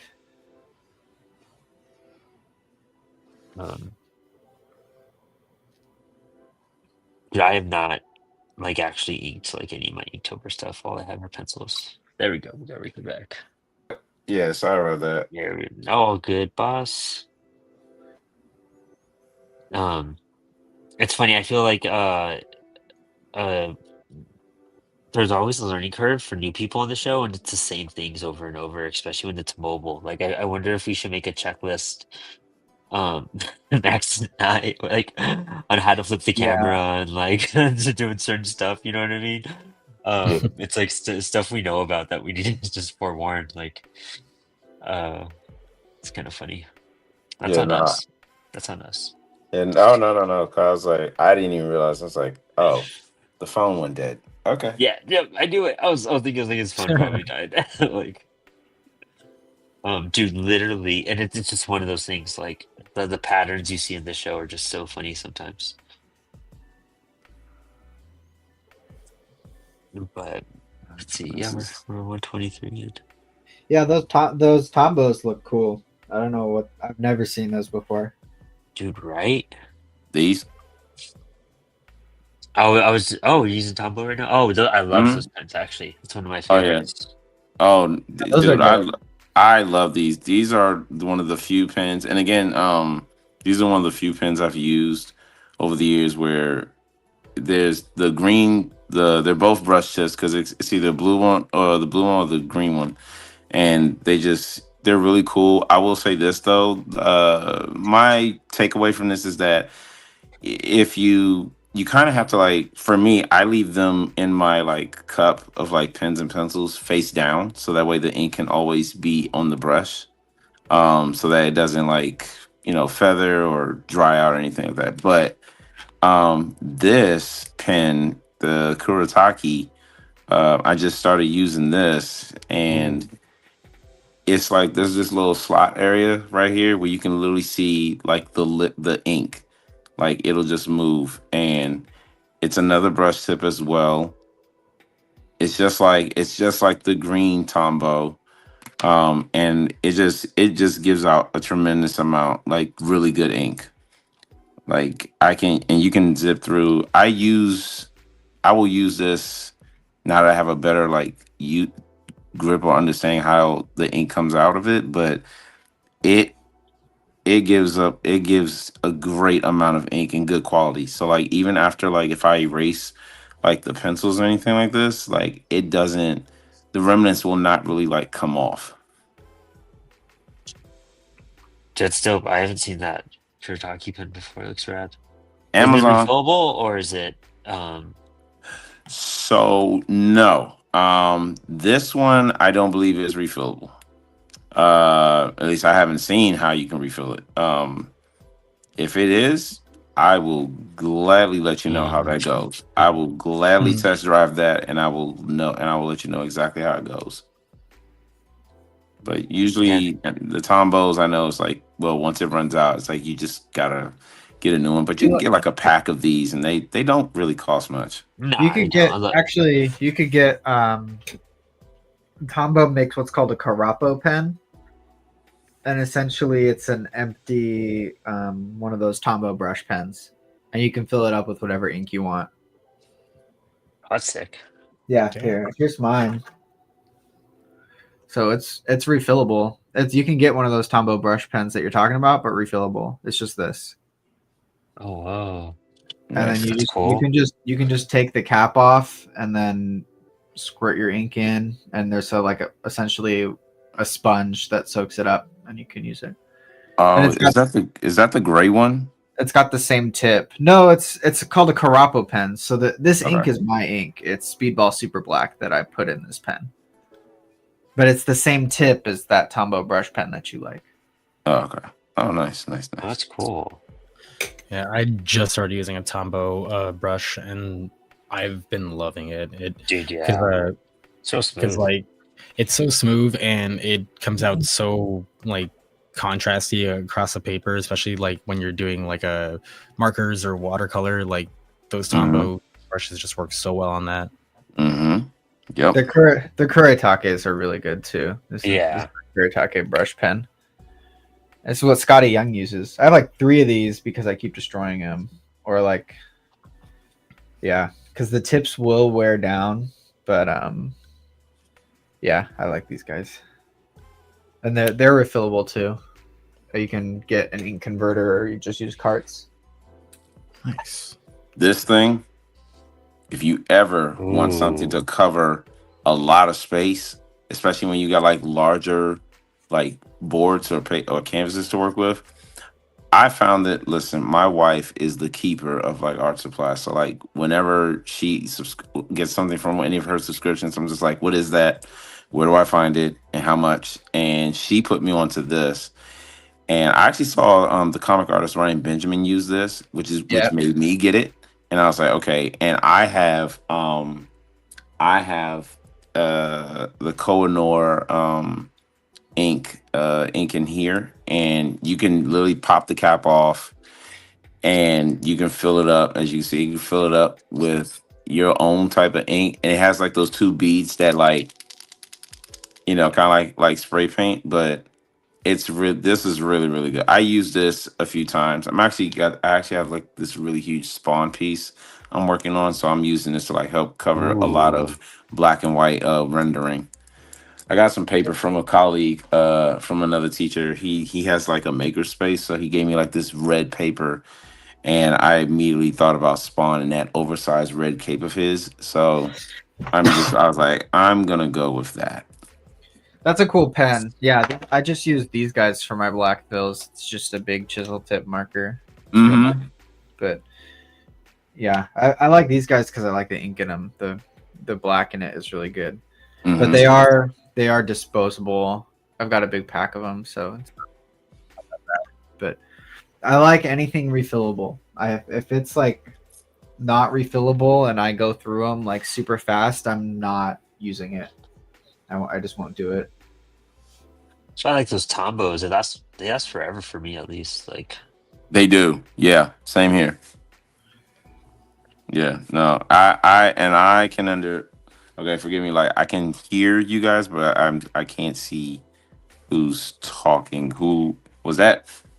I was Brendan. Max. I was That was Max. Max. Okay. Yeah. I'm with Max on this one. Like for me, if it gives off, as long as it gives off like a really good. I'm sorry if you're hearing rustling in the background. That is literally my cat Maestro. No, you're totally good. So yeah, yeah. So It's nice to know though. but I have, if it gives off a good sense of control of flow, especially for like from my hand, I'm like, I'll keep it. But it's like it has to do that, and then has to not like if I go to erase, it has to like hopefully not take a massive amount of like ink from the lines, because I feel like I was like, ah, I gotta re-ink this all over again because all that ink, all that valuable line work just like came up. But I watch a lot of like Ryan Benjamin and Jim Lee's like stream videos, thanks to what's the guy, the person who created, he has a channel where he's recording other artists, VZA.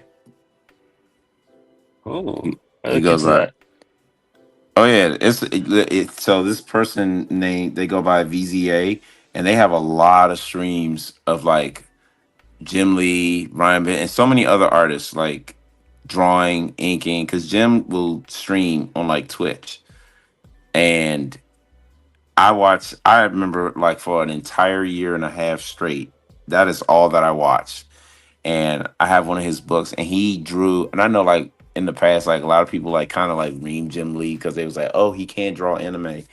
And I was like, okay, yeah, that's the Goku thing. I was like, yo, and they said that because when he for the first time he drew Goku, and I was like, all right, you guys got to understand, like he's not necessarily like a anime or manga artist. He's a comic artist, and predominantly like American comic artist, if you will. But the way he drew Goku, I was like, okay, it's all right. I mean, granted, they dreamed of him because of the hair, but if you ever get a chance, look at the VZA video and just type in Jim Lee draws All Might, and it looks perfect. In my opinion, I could be biased because I mean, I'm also like an All Might head. I love My Hero Academia, and All Might is like he is literally my number two all time favorite superhero. Period. That's dope. I think Javi, out of everyone here, probably watches stuff like that more than I don't know. Max, are you into a lot of? I keep on every year. I say this is the year I'm gonna watch a bunch of manga and anime, or read a bunch of manga and watch anime. But I never. I start off and then I fall off, and I hear so much about these series. I gotta eventually like get a groove I into some of them. I watch ones that interest me. I watched Don, and that was good. That is amazing. That is fantastic. Yes. Yeah, I but hear that's good things because I like about the studio. Oh my god.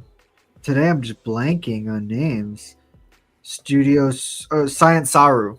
Science Saru is the studio that did Dantaran, and I really like them. They've done a lot of other projects that I've enjoyed, but no, I'm not big on it on any kind of anime or manga. Really, I'll watch some of it occasionally, but it's not my thing.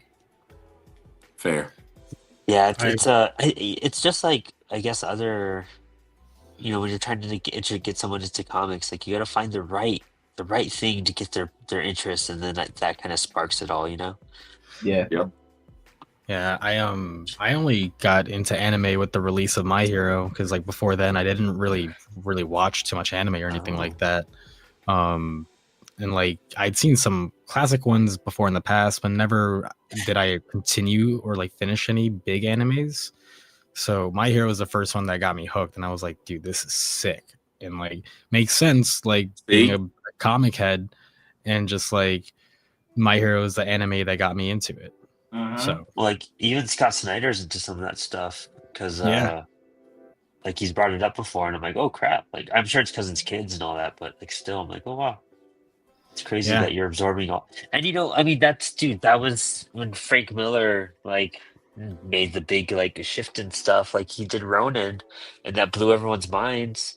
And that's just because he went heavy into fucking manga. Like that was his. He just went really deep into it, and got super into it. So there's stuff to like learn and unlock there for sure. And I definitely appreciate. I think it's just finding, Akira's the the theme for tomorrow. It's like I've read Akira, I've seen it, I own it. Like it's one of my favorites, but it's like I need to find more that goes into that. Like I keep on trying to get into Gundam, but just being consistent and being in your rotation.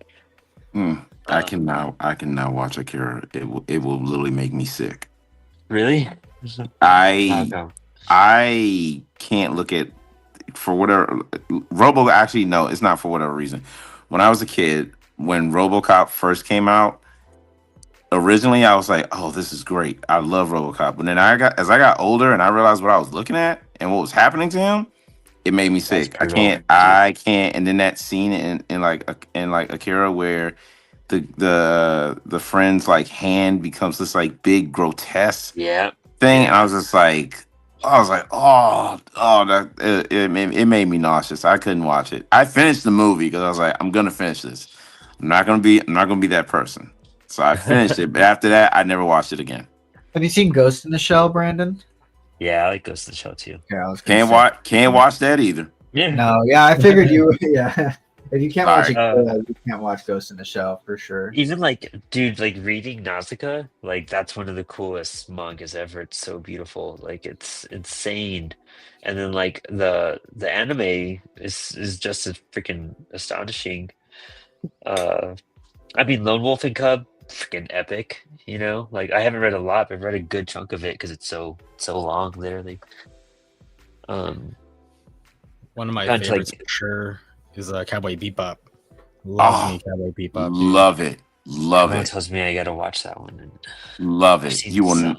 not even the movie. You won't be disappointed. Hot take, Brandon. You might not like Cowboy Bebop. Really? So you're the first person to say Because I that. think because everybody's telling you to watch Cowboy Bebop, your expectations might be higher than what it actually. Because I think that's why I didn't finish it because I started it and I was like, cool, but it just felt like I guess I'd have to sit down and give it a shot. You know what I mean? Yeah, But- well, it's like I a little bit. I feel the way about Cowboy Bebop, the way I feel about like, Teen Titans or something. You know, where like I look back on Teen Titans with such fondness, but if I go back to watch Teen Titans, I'm like, this is fine. It's cool. I still like it, but it's not what I have it built up to be in my head. No, I that's feel fair. the same way about when I go watch Cowboy Bebop. I'm like, this is sweet, and then halfway through the episode, I'm like, I'm good. I got my dose. You know what? Yeah. I feel that way. I feel that way when it comes to One Piece. I can't. It's like, okay, I can see the entertainment, but I'm like, this is like the most long-winded. Never. I have my theory on why it's going so long. I have my theory, and I've only shared it a few times. So now you gotta share it.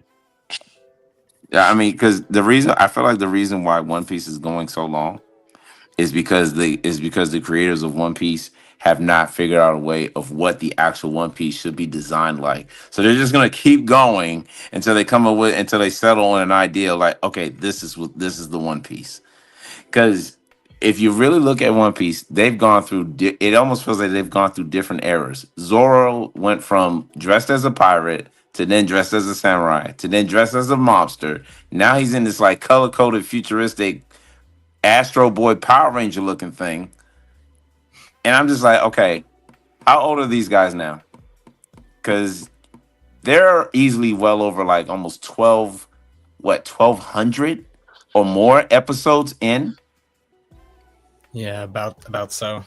And I'm like, the only new thing I've seen is Luffy getting a new scar. That's it. Or a new transformation.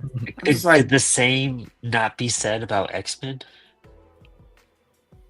no. I could be biased. I could be biased. That was So, awesome. I could be biased. I can be a bit biased. But I would love to hear your hot take about X-Men. I mean, that's my whole, soapbox thing. So it's a one super long drama that's just never ending that started in the 60s that like still retains roots to that to a certain extent. You know what I mean? Like how many thousands of X-Men comics have come out and it's all kind of just like, well, this is all pretty much one big storyline. Fair. Yeah, I mean, I haven't started One Piece. Like, I want to. Like, it's just obviously a commitment for sure. But I do really appreciate like the storytelling of all that. Like, even because I personally think like a lot of like One Pieces, without having seen it or anything, just with a lot of people talking to me about One Piece, is just like, even if maybe there's not necessarily a final design for what the One Piece is, that's not really the point of the show. Nice And job, it's like, don't you dare. like it's more of like from my understanding, it's more of like a vessel for the plot, but like really more than anything else, it's just the journey in itself, which is very, you know, common amongst manga and anime, of just like focusing more on the journey rather than the conclusion. Yeah. So that's always been my kind of view on that. I can see that. That's fair.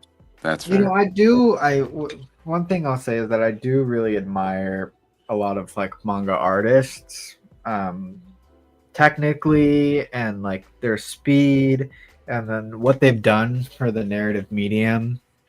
They've expanded a lot on how it's used,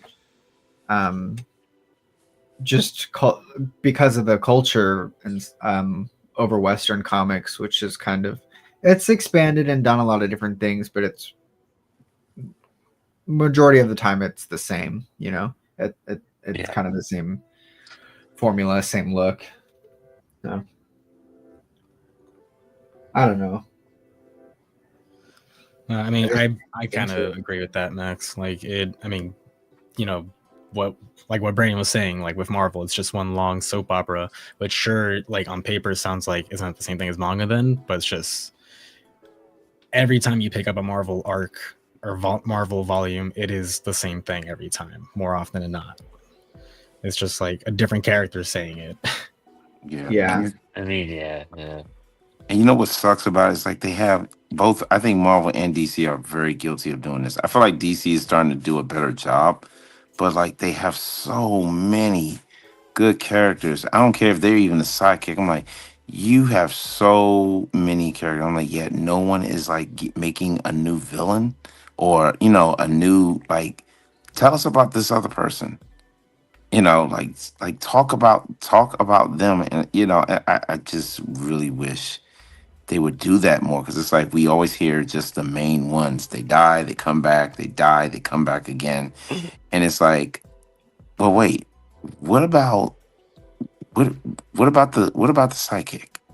You know, what did he, she, or they do in their absence? Like Yeah, that's tell us like, about that. well, like that's, I mean, DC's tried to do it a little bit with the Batman, changing hands, or Robin changing hands, and then that's how we get characters like Nightwing and Red Hood.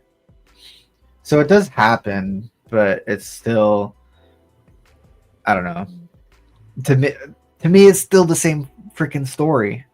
Yeah. It's dudes fighting tights, but it's fine. I'll enjoy it for a little bit, but I can only read so much. Yeah, that's why I guess I've learned how to chase like creators. I think that's where that shift comes into play. Like when it shift into creators versus characters. Like once I made the shift from creators to from characters, I was like, oh, like I know what to expect. I know what they're gonna do to make it feel exciting for me in a sense. You know what I mean? I mean, Grant Morrison. Roman brought up earlier in the chat something about Final Crisis, and that was like a mind-bending series for me because he was doing stuff with the characters in the medium I had never seen before. Even now, it's a very unique book, and a lot of cool, fun stuff. But it's because the creator behind it that's who I'm following more than anything because I like their style.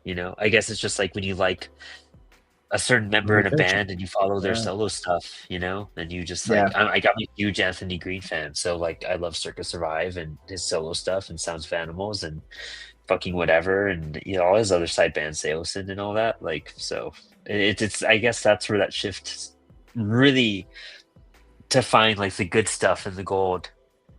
That's where you have to move to in a way. Like I'm not a Joshua Williamson fan. Like his stuff bores me. Like I'm not gonna read any of his DC or Marvel stuff. I'm like I'll be like, okay, this is okay, but it's not like what I want or what I'm looking for. Um, but I know he's a fan favorite because he gets so many DC gigs still, and he's like a baby Scott Snyder. Yeah, I mean, I definitely like Joshua Williamson a good bit, even when I first discovered him on the Flash run. But it's just, That's right. I So think, Flash. yeah, I think, like why I like Joshua Williamson as a writer is just he has a really, to me at least, like a really fun way of introducing new characters and like new villains and stuff. Like there was a lot of new villains that came up throughout that Flash run that like are still around, and like I think was really cool in general, like kind of what Max was saying, that you still see stuff like that happen where the status quo will change. And I think that happens more at DC than it does at Marvel.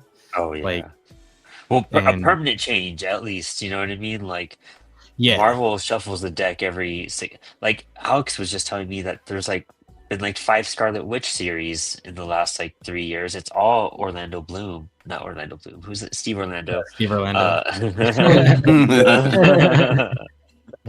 But it's just like they keep on restarting the series for the number one, and it's just like now she's like the new Sorcerer Supreme or something, and you're like, what? Like, and then like I was like, when did Doctor Strange go back? Because when I left the book, it was the death of Doctor Strange, and then Homegirl took over, and then I guess Doctor Strange went back to it.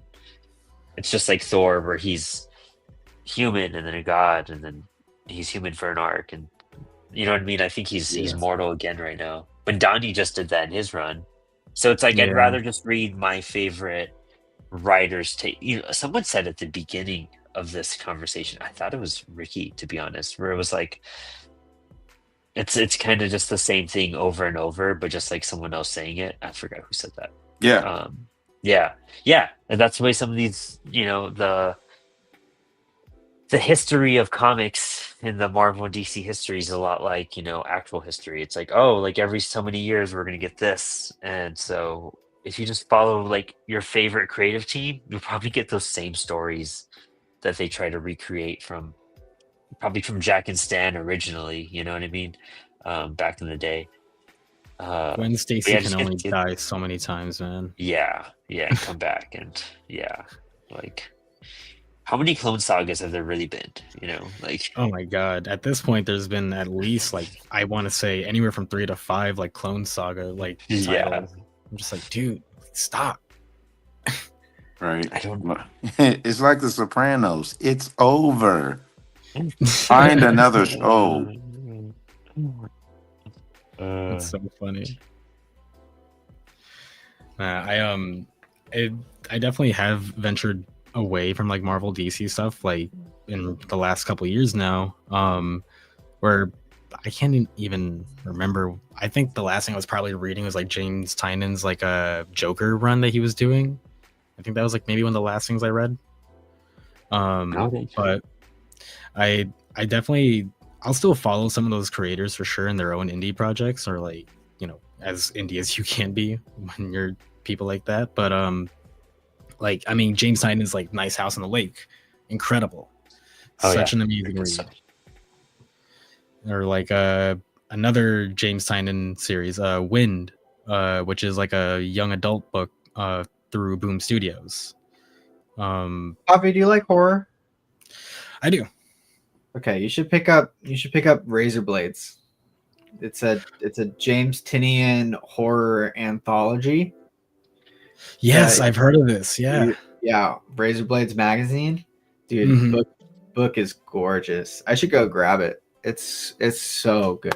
And nobody ever talks about it. I'm gonna go get it because it's sweet. That's another creator that I'm a huge fan of. Like anything he does, I'm like, yes, more of that, please. He's a nice guy too. Yeah, he's so sweet, dude. I once offered him free ice cream when I was still living in New York, and Dude, I was working at Ben and Jerry's, and he was like, "If you ever come over to my Ben and Jerry's, I got you, man." he is done so much for his health, like the past like few years. It's Oh amazing to yeah, see. dude. Like he's lost so much weight, dude. Oh Oh, yeah. good.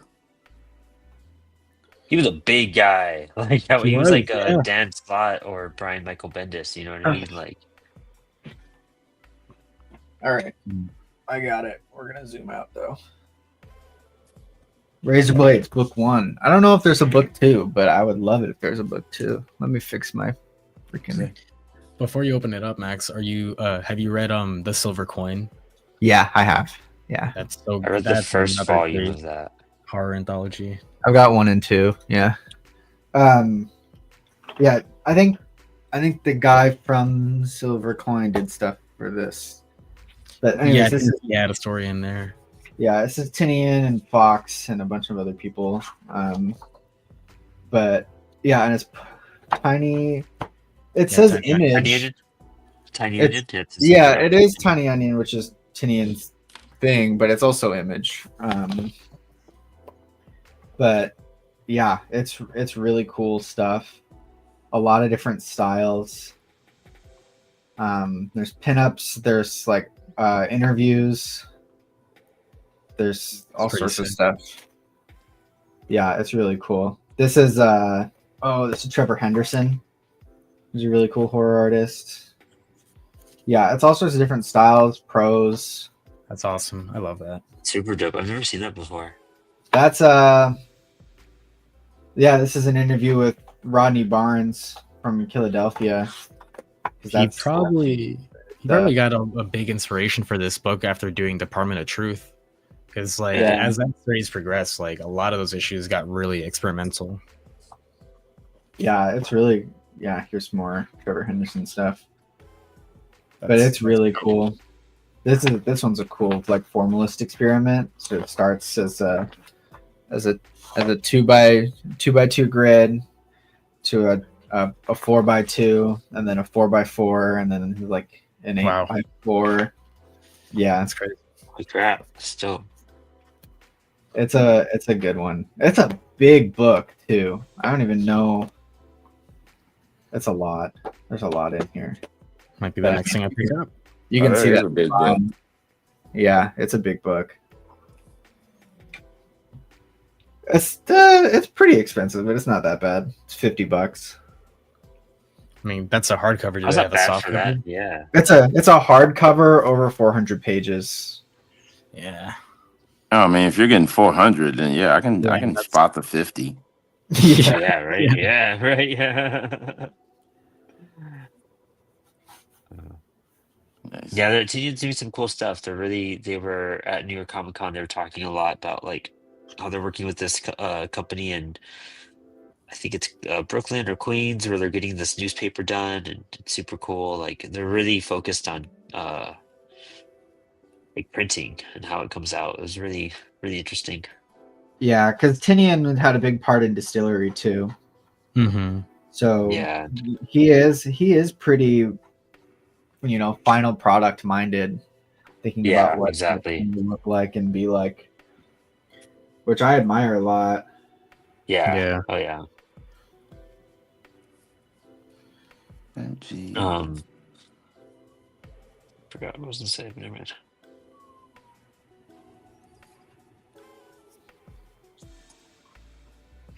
So what made, if I can ask a question, Of what course. made you guys, what sparked you guys to getting into comics? I know that's like very generic, but I'm always interested in hearing other people's story about what made them get into this. I call that the origin story question. Yeah. Facts. Because I ask it too. I say introduce yourself and what got you into comics, and then I'll start doing interview stuff. I don't know if anybody wants to go first or if you want me to go first, but Yeah, you go first, Max. I liked comics when I was a kid a little bit. I would read some stuff, mostly like Bone, and I just and met Okay. Home Size. yeah, dude, Yeah. he's awesome. Yeah, he's cool. But anyways, and then graphic novels and comics got beaten out of me by the education system. And then I came back in late high school and college and picked up a Hellboy library edition and fell in love. And then I did an experimental comic for my one of my first college classes. I just did like it was like a one page, and I loved it and never was able to reproduce a piece that I loved as much as that one. And so then I said maybe concept art and all this fancy stuff isn't for me. Maybe I should try comics. And then I submitted to the punk anthology, and it just And builds I from there. discovered you. Yeah, yeah, it's all Bloxdorf, man. That still trips me out. Like when like you made me realize that. I think it was earlier this year, last year. I was just like, what? Like that makes no sense. Well, you proved I All could clear. do it. You know, Yeah. it was Oh yeah. it was That's like not. the Yeah. it was like the proof to parents or whoever or my teachers. I was like, look, I've already been published. It's already coming out. I can Oh, do it. nice. And so then from there, I just essentially gave me permission to keep going. Nice. And I've made his life hard since then. Yes, you have, but I wouldn't have it any other way.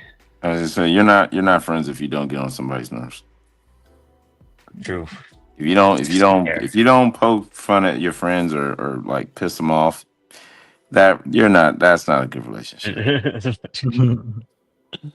I feel that. Hobbs, I want to know how you got into to like comics and art, but especially comics. I don't think I've ever asked you specifically. I mean, I grew up with comics. Like my go-to was Incredible Hulk in like the 90s, early 90s, when it was Professor Hulk, you know, right when he switched over to Smart Hulk. But that was, and then I got into Robin. If you remember the Robin with all the like the crazy covers, it was right before like the comics market crashed. But that was kind of, and then Ninja Turtles. But I never read the Ninja Turtles comics. I read I had the role playing game, and so you get like little samples of the Ninja Turtle comics in there. And then I had like the graphic novel with Cerebus where they go back in time. So that was my comic stuff. And so like I always liked comics, but like I like all kinds of stuff. I like Mad Magazine. I like cartoons. I like, you know, fantasy. And so when I was trying to figure out, and I've liked that my whole life. And when I was trying to figure out, I guess when I was in college, and I decided all of a sudden that I was going to get back into art after just abandoning it for many years. Comics was the only place where you could kind of do everything yourself and tell a visual story. So I started doing that, and I kind of been kind of circling around it ever since. I got into puppetry a little bit later because the puppetry is kind of a similar thing where you can do a lot by yourself and you can tell stories and you can animate these characters. So like I'm not married to comics. Like comics isn't a medium that I'm it's like it's the end all be all. It's more of a vehicle, and right now like that's the only vehicle I can use to tell stories by myself. Because if you want to do an animation, if you want to do a movie, if you want to do like any other visual media, like you need a ton of people, a ton of money, and unbelievable resources. So comics is kind of something I just keep kind of circling back to. And I'm not saying I don't, I love comics, but I think some people are like really love the medium, are scholars of the medium, like, have encyclopedic knowledge. And I'm not quite there. Like, I'm kind of like a passive fan of like Marvel stuff. Like I collected the cards when I was in like 10 years old or whatever. But I think that the medium itself is it's the only visual medium that I can tell stories with by myself, and that's where I ended up. Dope. Love that. Thanks. And Awesome. with that, actually, we're gonna wrap up the show tonight. We hit our 2 hour mark. Unless Sweet. Hobby wants to drop a bomb real fast and tell us how you got into comics.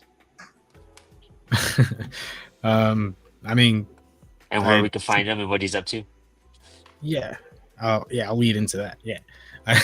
um, I just got into comics because like I didn't really read comics growing up. I was taken to the movies a lot growing up from my parents and stuff, and there always used to be a guy outside the theater selling comics and stuff, and I would just pick them up because I'm like, oh, this is just what we saw, and like that's kind of where like the idea of comics started really laying into me.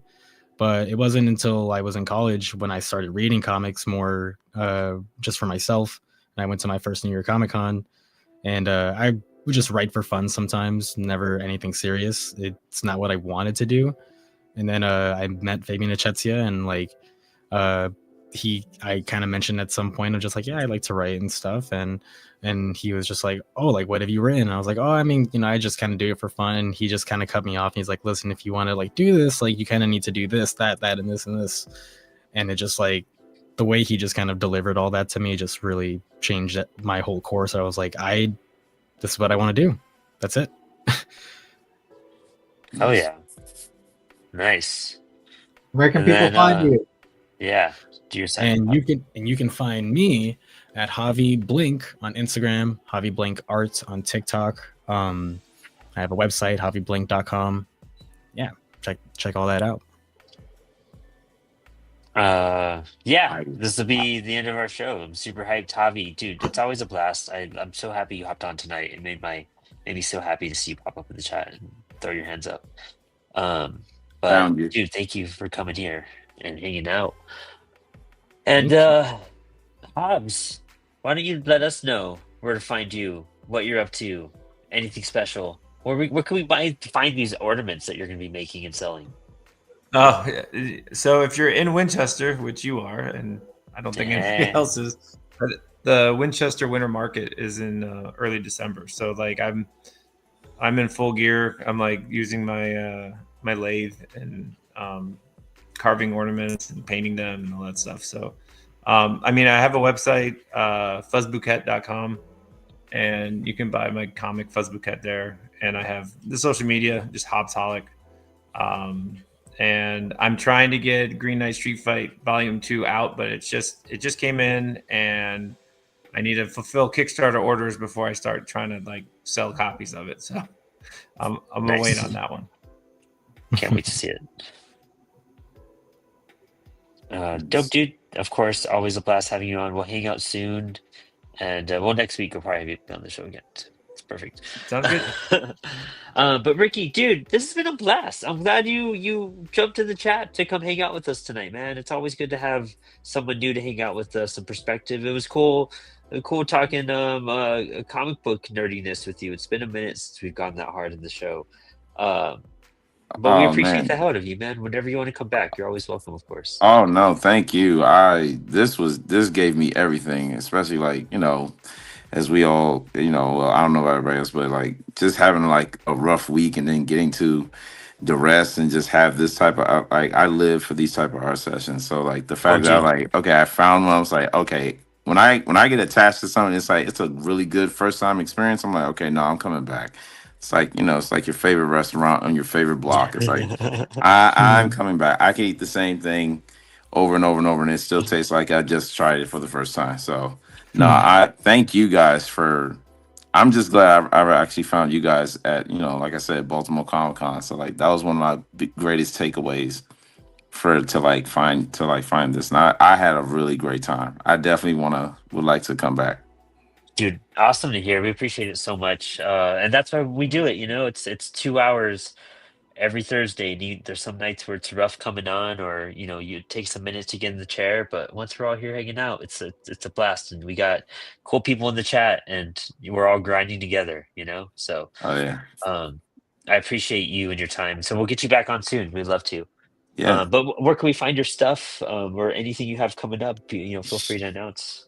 So, well, I never mentioned this, but I am a Maryland native. So Oh, cool. I'm in Maryland. I am setting up to be at HawkCon in 2026 in March, as well as I'm gearing up for AwesomeCon also in March 2026. You can find me on Instagram at the Human Cartoon. I'm also on YouTube. My YouTube channel, which is the as in THEE Human Cartoon TM, and you'll find it'll be like a giant, a big orange logo.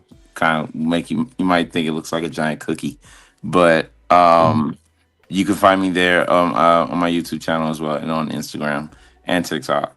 So it'll all be pretty much be like the Human Cartoon, Dope. or you can just probably type in like Ricky B, and then the Human Cartoon will still probably pop up.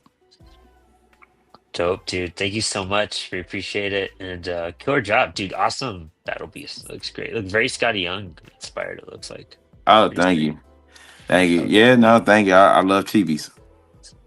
That's it.